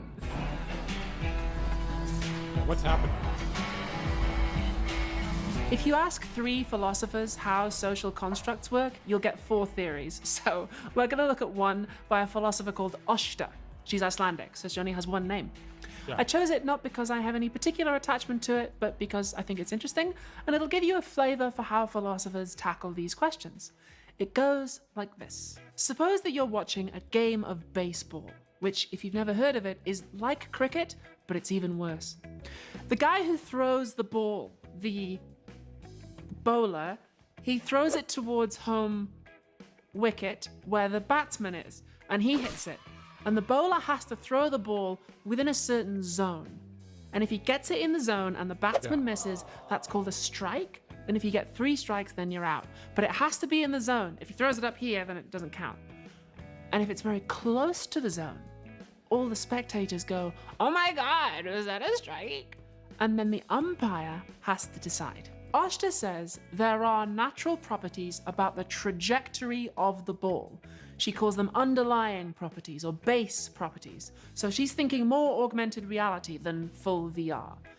The umpire is trying to keep track of those underlying properties, and in order to do so, he confers the social property, being a strike, onto the pitch when he says, strike one. So according to Oster, being a strike is a social construct that serves some purpose in the game by keeping track of the ball's underlying properties.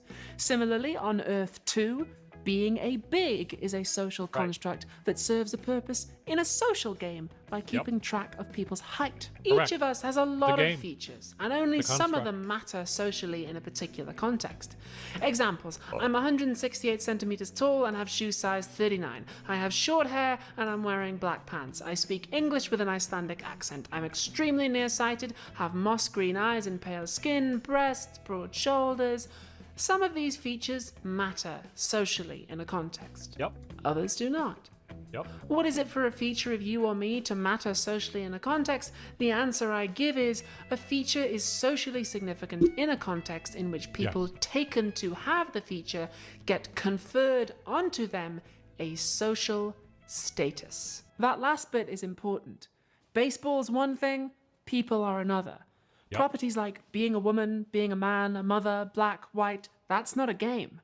That's your life. Consider the property being cool in the context of a high school. If you're cool, you might be able to get away with stuff that other people can't. But at the same time, there could be expectations on you that might be stifling. It's a lot of pressure being cool, I imagine. It's pretty clear how you get a strike in baseball. It's less clear how you become cool, because there aren't really any rules. People just start treating you differently and you thereby acquire coolness. Nobody really decides it either. There's no umpire at the school gates going, you're cool. It's just the community decides to confer coolness on you or not, maybe even unconsciously. In baseball, the umpire was trying to keep track of the underlying properties of the ball's trajectory. On Earth 2, they were trying to keep track of the underlying property of height. But what is the underlying property of being cool? Well, there probably isn't just one, right? Really? It's probably like a vague bunch of things, like wearing the right clothes and having the right attitude, liking the right music. It's not really a set list, and you don't have to have all of them. Philosophers actually have a word for this vague bunch. It's called a homeostatic property cluster. It comes from biology. Think about a word like mammals. Yes. Mammals have a whole bunch of properties. We have warm blood, we produce milk, we give birth to live offspring, and if an animal has enough of those properties, we say, okay, that's a mammal. But it's not a hard and fast list. The duck-billed platypus lays eggs. Whoopsie. But it's definitely a mammal. Who decided that? Is there a platypus umpire? No, sadly.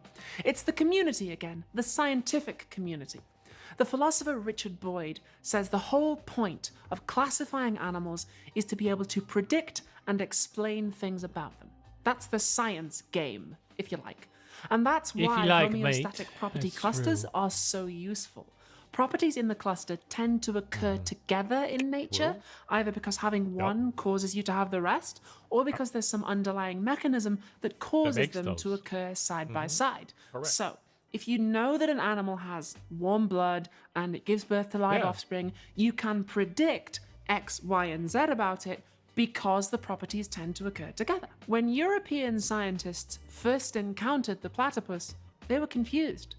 Some people thought they were faking, others thought they belonged in a category all their own, until they realized they had so many of the other properties in the mammal cluster that if you want to win the science game, you've got to classify them as mammals.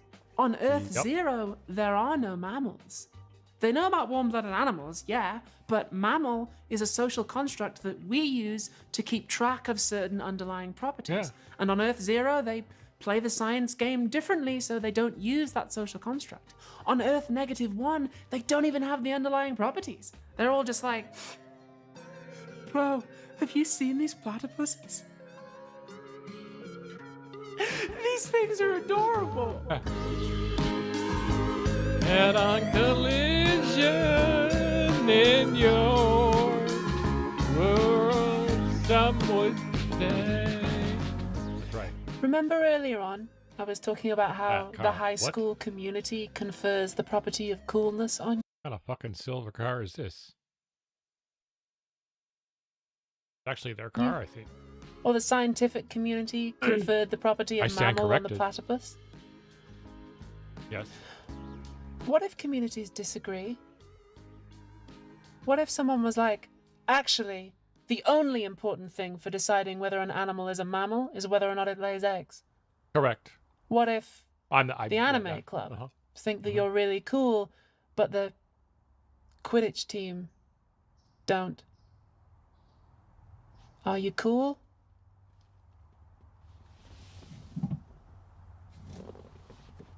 Or not?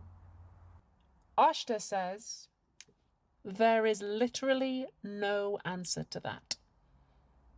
There are underlying properties about you, but the social property of coolness and what exactly is in the cluster we're attempting to track depends on the game we're trying to play, which might not matter so much for being cool, but there could be some other social properties where it might really affect your life if somebody refused to confer them on you. We've been talking today about and one social group, one thing's cool and one thing isn't. Obviously, what we're really talking about is sex and race and gender and all that good stuff.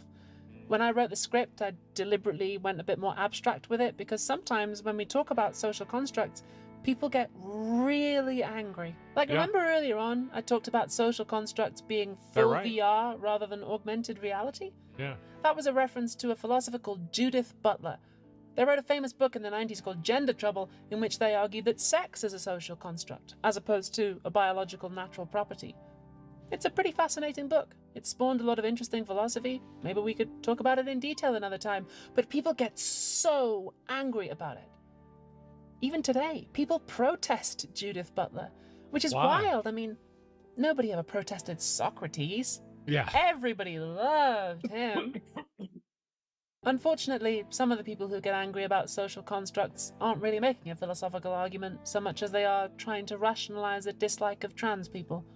Especially in my country, the debate about who does and does not have the property, being a woman or being a man, isn't really about metaphysics. It's just a kind of proxy way of deciding whether people like me get healthcare and human rights, which is a shame. I mean, I think this philosophy is kind of interesting on its own. I wish we could talk about it without that.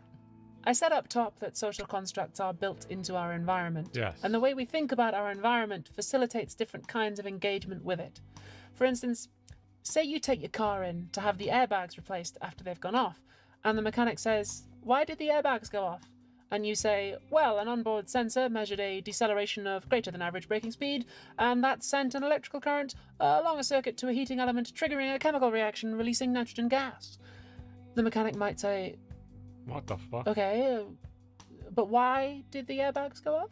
And you say, "I had 19 pints and crashed into a wall." If you give that first explanation about sensors and nitrogen, well, then I guess we just have to fit another airbag. But if you give the second explanation about drunk driving, well, now we need to talk about your insurance. Depending on how you explain the problem, different solutions present themselves. When we talk about social constructs, the implication is that the constructs aren't fixed. We could change the stuff that we projected onto the world if we wanted to. At the very least, we could ask, why are we projecting this stuff? Whose interests does it serve? And it does. There's an inherent possibility of changing society here, which is therefore inherently political, and that can be pretty scary. For instance, consider that the gay rights movement in my country leant hard on the idea of born this way, the idea that homosexuality is innate and therefore can't be right or wrong. We can imagine that on Earth 3, they made a different argument, more like whether it's innate or not, it's not the government's business, like a personal freedom line. I'm not saying either approach is better, I'm just saying we can imagine a world in which the meaning of gay is socially constructed differently. But if you say to a gay person, "Hey, you know homosexuality? That's just a social construct," we might be like, "Whoa, what are you saying?" Because the concept of gay rights is built on top of it. So it's worth remembering that we aren't really talking about baseball and platypuses. We're talking about people. And therefore, questions of justice arise in how we should apply this metaphysics. If Oshta is right, and man and woman are socially constructed categories that we apply in order to track some underlying cluster of natural properties, we might then ask, if we're playing the justice game, what should be in that cluster? And, separate but related question, what should the law say about it? I deliberately chose non-controversial examples today to help you get a grasp of the metaphysics without getting bogged down in questions of justice or pushing my own views. But it's worth remembering that that is an artificial separation. When you leave the classroom, politics and metaphysics will come at you at the same time. Yep. We're not just doing philosophy for the hell of it. We are tinkering with the engine of the world here. So drive safe. I don't wanna feel this good just 'cause you called us. 2.2 million views. All right. 4 years old. Good video.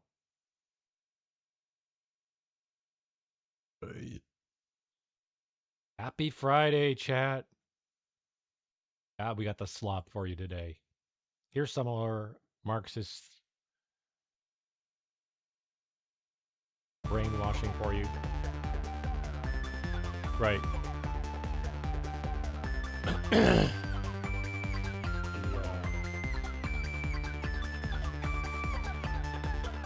Gender is a Construct episode of Star Trek. The Outcast. A society's values are in trouble when Riker's violates the Prime Directive. The Enterprise is investigating the disappearance of a shuttle belonging to the Janai, an androgynous race who have brought several members on board to help. They do a bunch of scans, but they can't find anything, and Data finds an energy reading from their source, so they launch a probe. Data says the word phenomenon at one point, which is singular, when he clearly means to use phenomena, which is plural. What an advanced robot. And the probe suddenly disappears, which gets played up pretty big. It's just a probe that disappeared. It's not that big of a deal.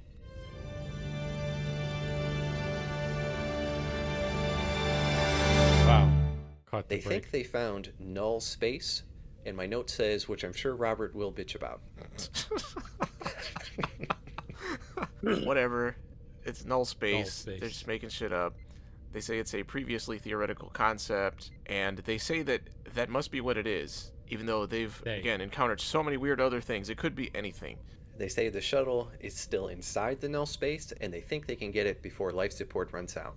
Riker teams up with one of the Janai, Soren, to pilot a shuttlecraft into the null space.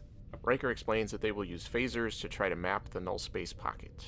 Soren is super good at piloting a shuttle. But this shuttle belongs to not only a completely different culture, but a completely different race altogether. Soren understanding the controls would be like someone who's really good at Star Wars Rogue Squadron piloting the Enterprise. Yep. Just gotta get that Rogue Squadron plug in there. Who do you think you are, me and Total Recall? And they do discuss Soren's racist gender and the use of pronouns, and Riker runs into the same problems that I did. For 2 days, I've been trying to construct sentences without personal pronouns. Now I give up. What should I use? It? To us, that's rude. In 10 Forward, they eat split pea soup, which Riker says is very healthy, and I was impressed that he did enough research into Janai biology to determine their nutritional needs. Well, I'm just glad the Janai hadn't done research on humans and said, wait, this is pea? Pea soup. And they continued the discussion about the Janai's non-gender. Riker explains the difference between males and females in the most scientific sense. Snips and snails and puppy dog tails. And the conversation moves to what kind of women Riker is attracted to. He doesn't openly say that he will bang anything even remotely female, but the sentiment comes across. And he asks Soren what it's like on a planet where the people have no gender. Just because we don't have gender doesn't mean we don't have conflicts. We are very strong-minded. Soren gets called away, and the other Janai seems to be uncomfortable with the tension between Soren and Riker. Later, they're mapping the null space pocket by using phasers, and it appears to be working. Then Soren asks about mating practices between two sexes. And about Riker's sexual organs, which surprisingly doesn't cause him to immediately start taking his clothes off. And the question of human-Janai sexual compatibility comes up. Which seems like it would be incredibly unlikely that that would actually work. But Riker is all about testing the theory out. And Soren says they wouldn't be permitted anyway because their society views sexual dimorphism as primitive. Dimorphism. And you accuse Star Trek of coming up with bullshit words. What does that mean? Riker's erection accidentally knocks into the controls, causing the shuttle to brush against the null pocket. And it knocks out one of the engines. Soren gets knocked out. But Beverly helps out, and Soren asks Beverly what it's like to be female, and attraction. And Soren also asks about feminine hairstyles and makeup, which made me think that Soren would use those techniques to try to appeal to Riker, but that doesn't happen. I was kind of surprised. Yeah, that's a good point. Riker comes in, and Soren is eager to get into his pants. I mean, to get back to work. We cut to a poker game where the gender discussion comes up. Oh. They bother me. Why, Worf? Well, they just do. They're all alike. Troy suggests playing with multiple wild cards, which Worf says is a woman's way of playing because women need more wild cards to support weak hands. 1999. It's difficult to know what is exactly in my hand. However, I will open with 50. Regardless, I would not want to play a poker game with 3 wild cards. I mean, come on. I thought you were going to say with Troy. Well, that too. And Beverly mentions that Soren seems to be attracted to Riker. Riker and Soren work on the shuttle, which again is dumb because Soren wouldn't know what Soren was looking at given that it's alien technology.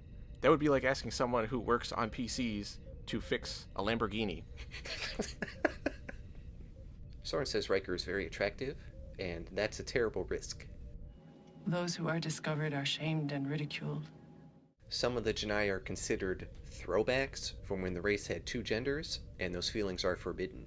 Soren has feminine urges, like wanting to bang Riker. And asks Riker to think about it. I don't know why I said it like that. Geordi and his beard say the shuttle is ready to go, so they head out again and enter the null space. As soon as they go in, they lose contact with the Enterprise, and for some reason everything inside is white. They find the missing shuttle, and the passengers are alive, but they don't have enough energy to beam back out. So they channel all possible energy to the transporters and end up blowing up the shuttle to get out. It was very dramatic. Beverly says the unconscious Janai will be okay. One of the other Janai takes note when Soren tells Riker she'll see him later, and Picard tries a little too hard to pretend he doesn't notice. Down on the planet, Soren talks to Riker outside, and they go through a whole overblown conversation about plants before finally making out. Later on the ship, Riker visits Troy, and he brings up his relationship with Soren. And he's approaching Troy not because she's the ship's counselor, but because he's concerned it will affect their existing relationship. Riker has been in a lot of relationships on this show, and I can't really think of another time when he went to Troy about it. Yeah, I thought he was hoping this would turn into another situation like Ro, and maybe he'd have multiple things going at the same time. And she says they'll still be friends and always be a part of each other's life. Because of their physical intimacy, Soren has been taken into custody and is on trial. Which Riker interrupts and tries to take the blame, but Soren openly admits that she is a female. It is not unnatural. I am not sick because I feel this way. She gives a very impassioned speech, but it ultimately has no effect. Riker offers to give Soren asylum on the Enterprise, but it doesn't work, and Soren is taken away to be rectified. Soren is sick, and sick people want to get well. Riker explains what's going on to Picard, who throws the Prime Directive in his face. Which doesn't make sense with how they've talked about the Prime Directive before, especially given that they've been dealing with this race the entire episode, and Riker's relationship with them didn't appear to be a problem before. Right. And Picard tells him not to throw away his career over one alien. Later, Worf visits Riker in his quarters and requests to accompany him down to the surface because he knows he's going to rescue Soren. And I noted that he had no problems walking around, so it's good to see that his new spine is holding up. They go down to the planet, where they assault the people, presumably guards, that are walking with Soren, and try to take her away. She's already been exposed to their treatments, and says that her relationship with Riker was a mistake. I had these terrible urges, and that is why I reached out to you. And I wondered what Worf was doing all this time. Probably massaging his spine. Yes. Back on the bridge, Picard asks Riker if their business with the Janai is finished, clearly impatient to get to an episode where he has more to do. Riker says yes, but he and Worf went down and assaulted people. I don't think that would just get brushed over, so I can only assume that Riker somehow destroyed the entire planet. The Outcast. overall. I don't think we've had an episode before with as blatant a message as this one, and I'm not a fan of heavy-handed messages. A story with a message is fine, but when it becomes a message with a story, it can feel too preachy and not like a genuine narrative. And I don't think this episode went quite that far, but there were times when I was afraid it was going to. Giving Riker a personal stake in things helped a lot, and I was genuinely surprised at how it ended. I did not think things would play out the way they did, with Riker essentially failing to save Soren, and I actually liked that. Soren turning away from him at the end was a bit too abrupt. I get that they had changed her brain or whatever, but I thought it would have been better if Soren had actually been willing to talk to him, but just not had feelings for him anymore, where now the connection was one-sided. But I guess the way they did it fits better with their message for the episode.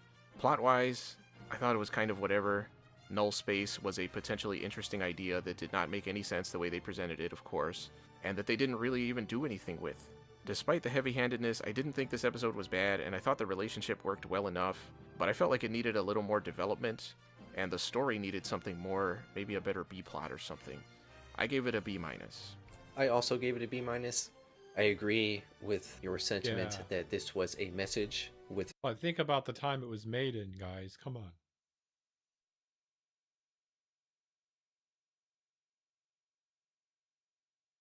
All right, what else do I got? That's it, folks.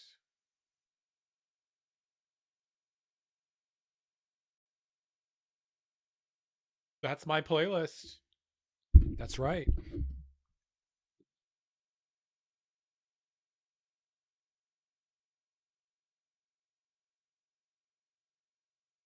Da, da, da, da.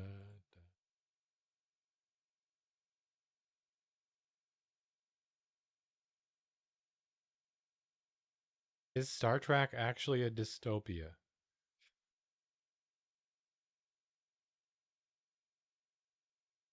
Here I am on YouTube.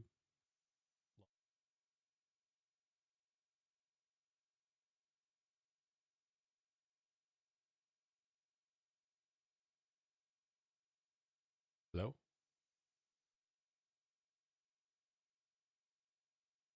Half rupture.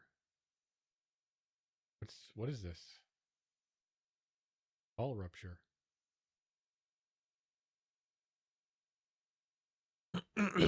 What is this game?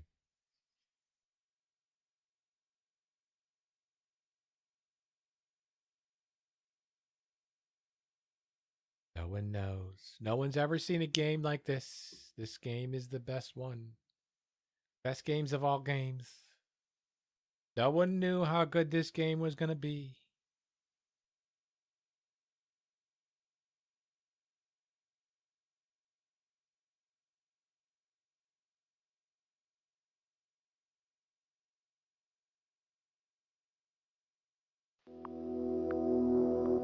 Okay.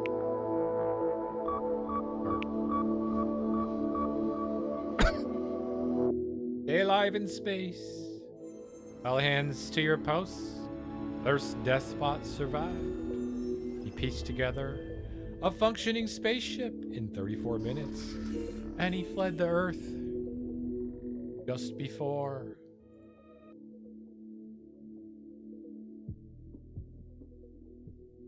Continue. I repeat, in exactly 20 days, the evil artificial intelligence from Earth will penetrate all Union distributed networks and gain full control over them. We must destroy the despot at all costs, or all free biological life in the universe is doomed. Okie dokie. Sure, whatever. Produce resources. Build up the ship's defenses. In 20 days, I take over all alien computing devices connected to the network, and all base are belong to me. Big wacky, let's go. Fantastic. Okay. Click on the module. That's good. The larva produces energy as long as there are humans turning the mechanism. Find 5 humans. Plus. So now we wait for your punny humans to run over on their puny little legs. upgrade the energy generator.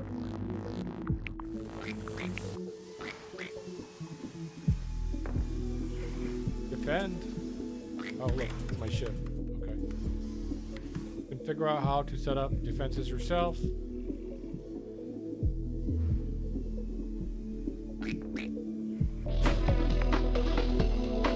Build a turret.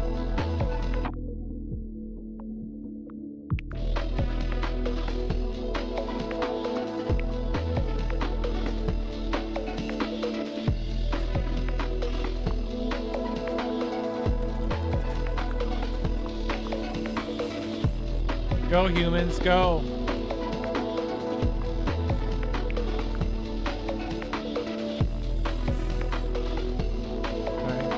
What the hell? What are they doing?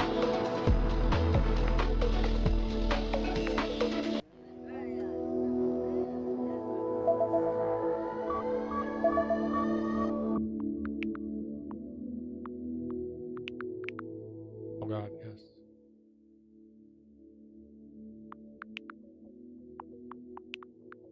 Video.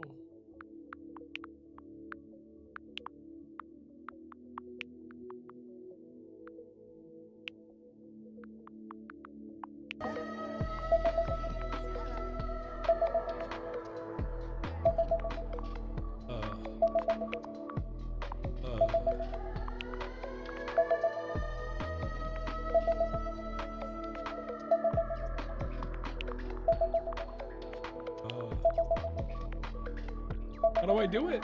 V?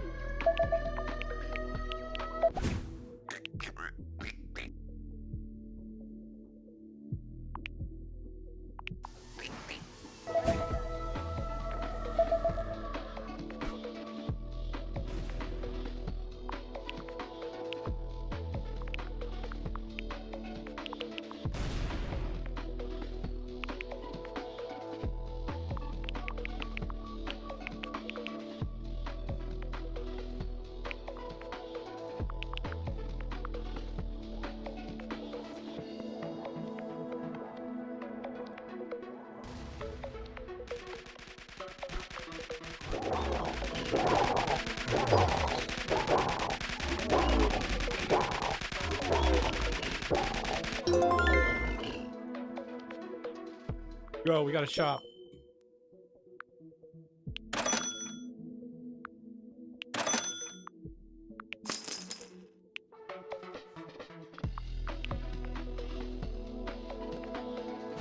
Ow.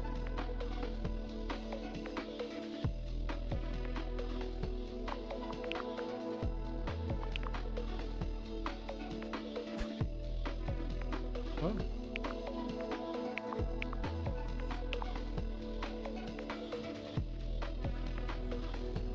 Build a turret.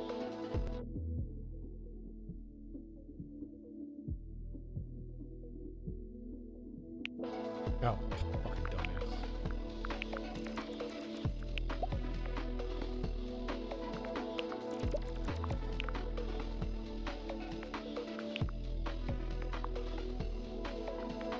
There we go.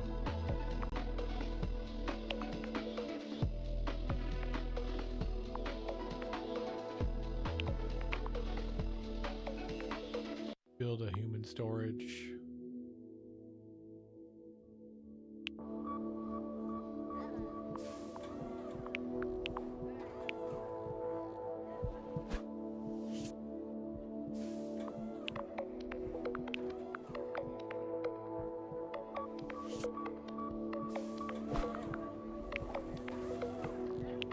Human storage.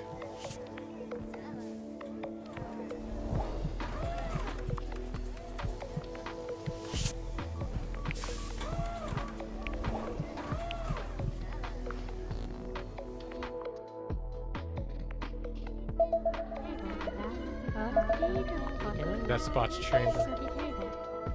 Uh-oh. Here come the aliens.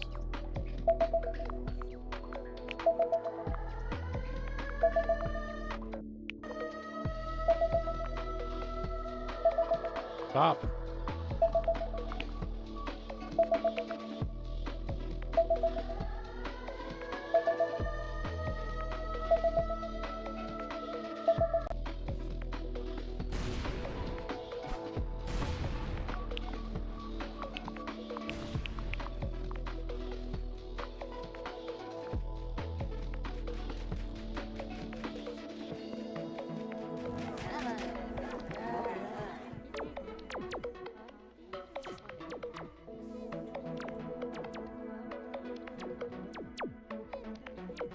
They were good.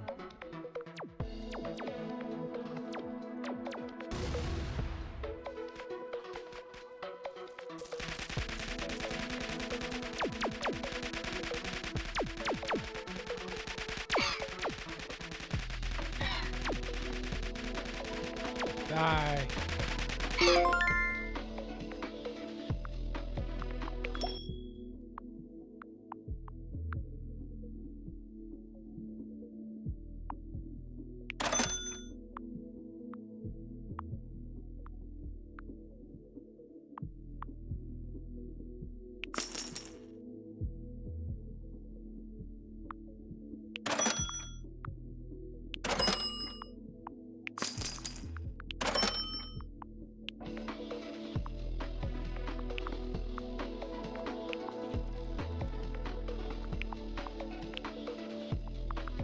Or turrets, baby.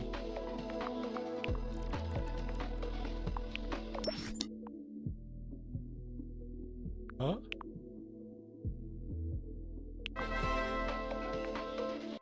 TV. Huh? What the fuck?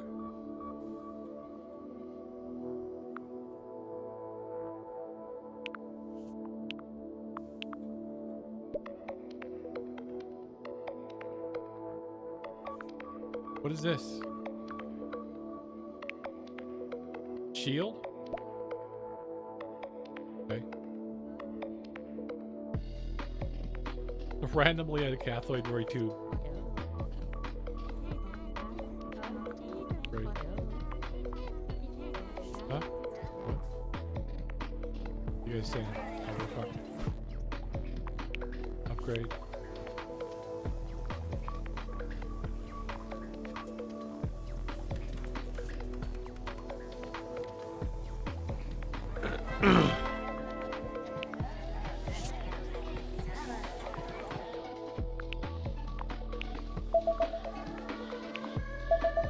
Incoming.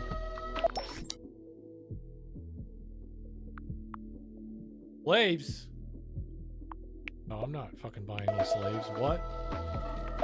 Okay, I don't like this game.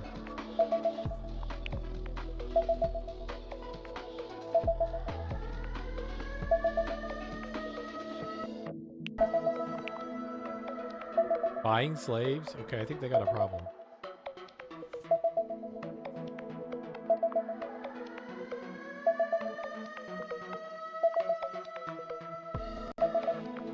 Attack up. Nut up or shut up. If Axe Waves Evil is now home.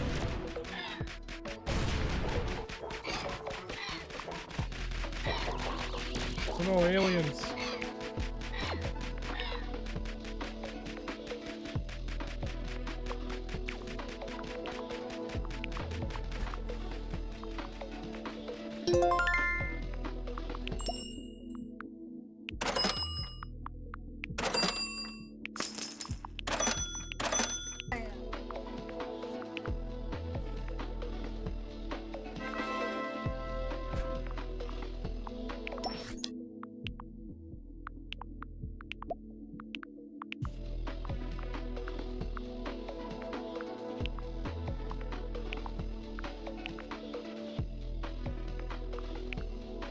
Might as well.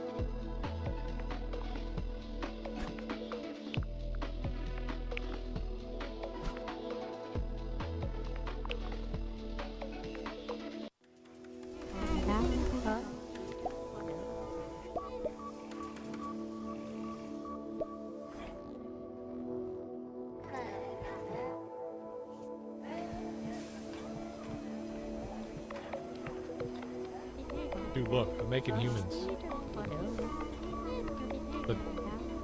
The fuck is 3D printing humans? Oh my god, I love it. I guess this is a slave ship. It's kind of bad.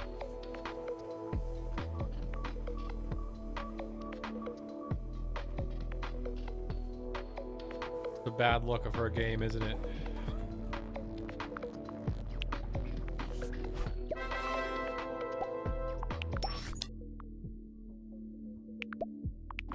You can't have potatoes.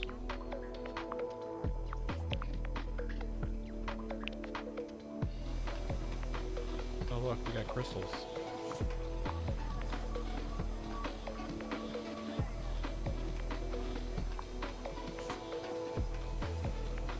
We're just chilling. What?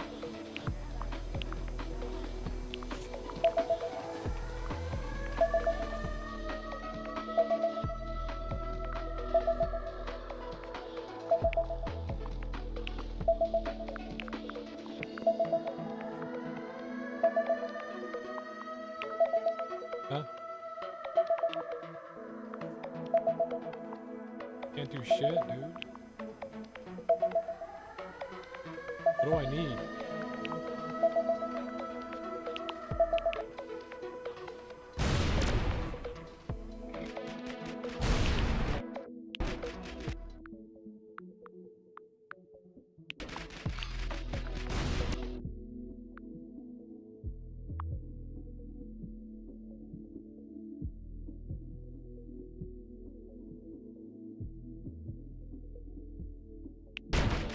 A star map?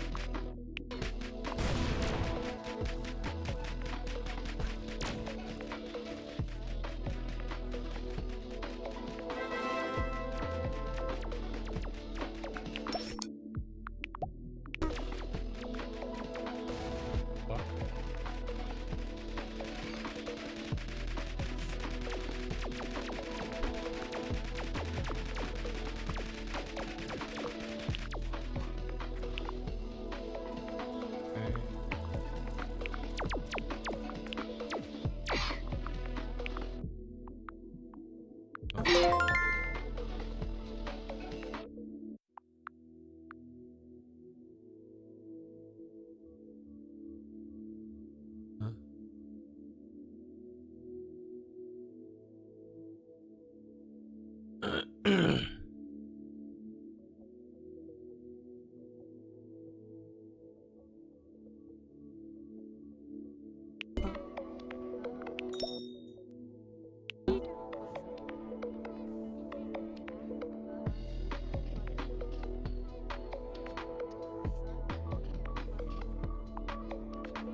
I'm so confused.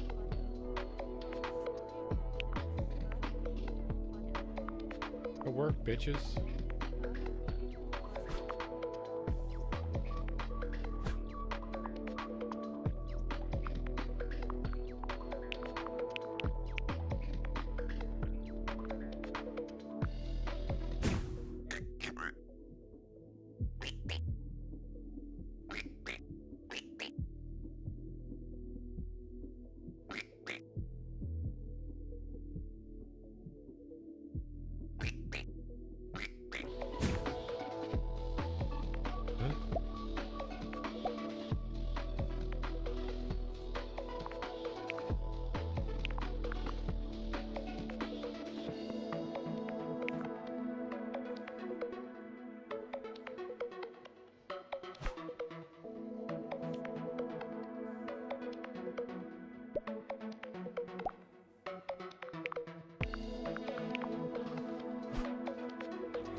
They're building.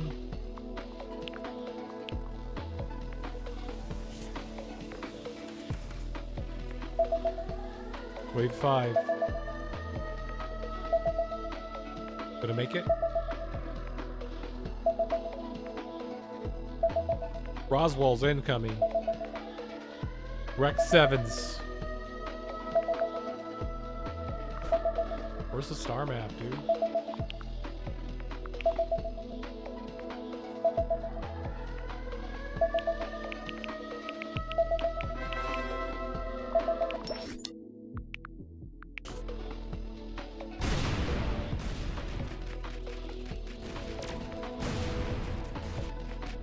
That's cool, we can do that.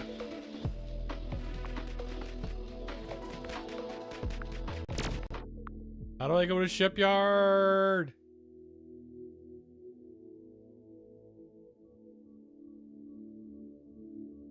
Star map.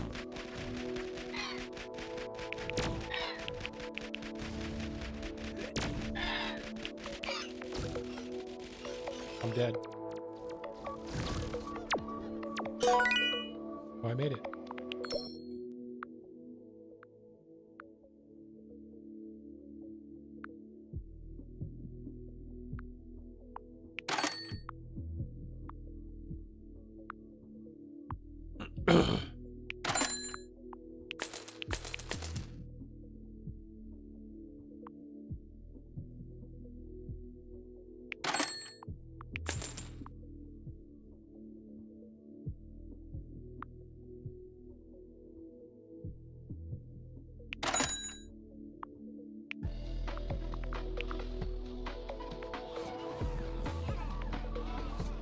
Huh?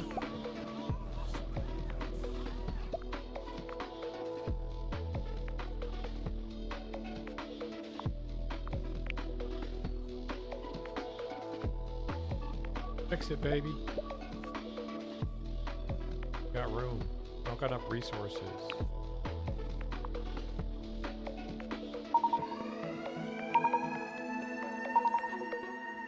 Need to make shooters.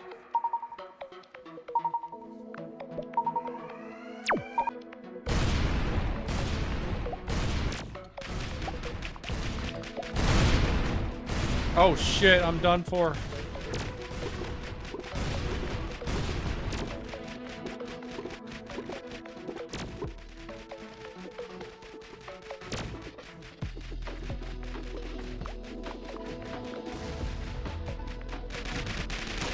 Get out there, boys. Get out there. Oh, the shooters are dead. Oh no, they're getting my worshippers. No. Oh.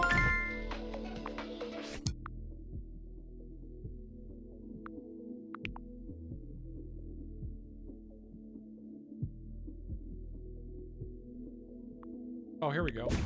Fuck.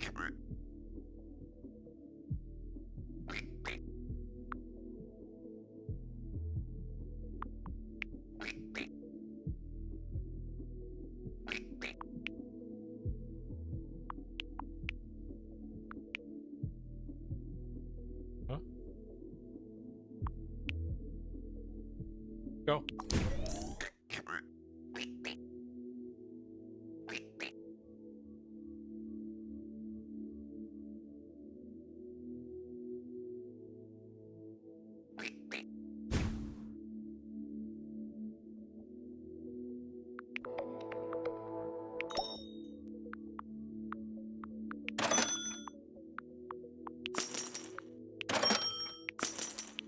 More firepower, baby.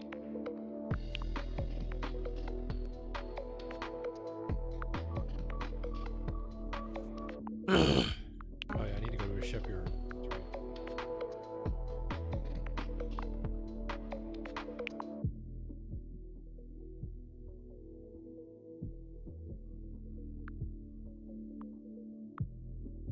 Shipyard, what does it look like?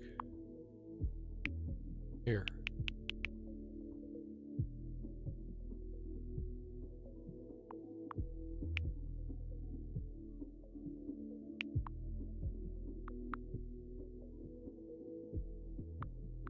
Can't go there, can I? I need to go here.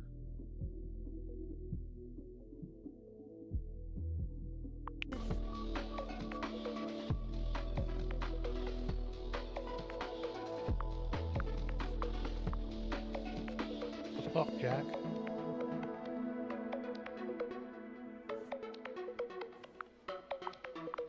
How do I cancel?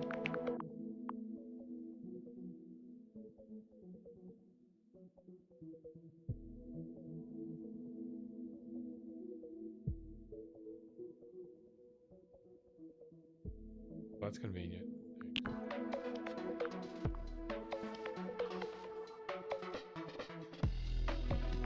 Let's go.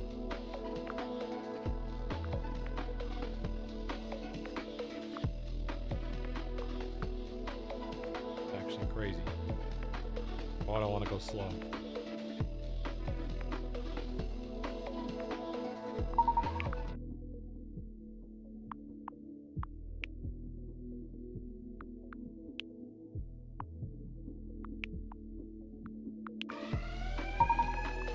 We're dead.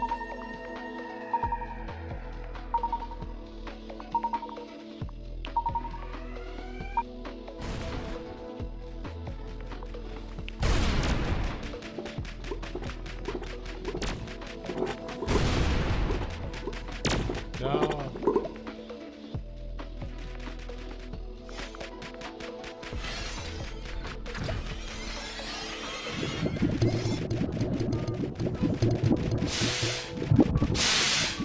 Die, you evil bitches.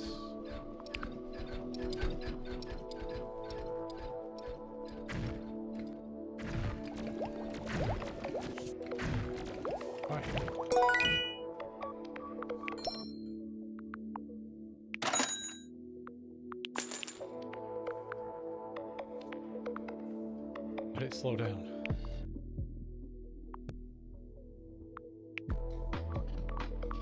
Okay, I'm in trouble. Dude, what do I do?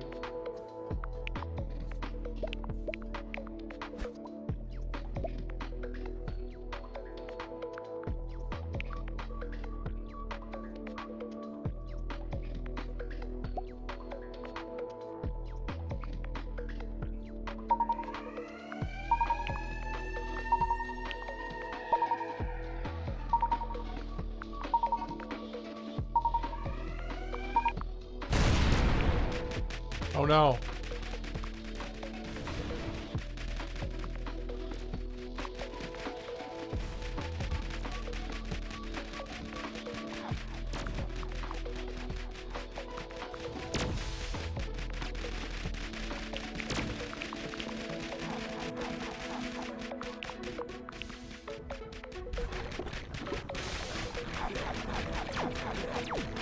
No!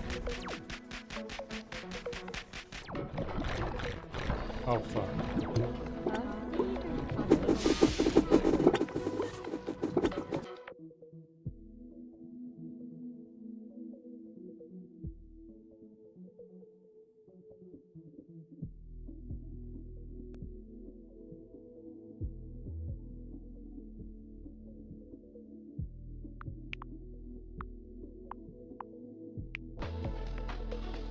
Fuck. Interesting.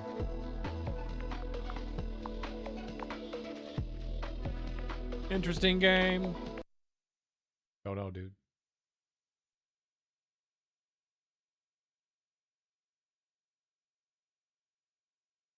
Be fun. All right, chat. That's it for me tonight. I got to work on my rig.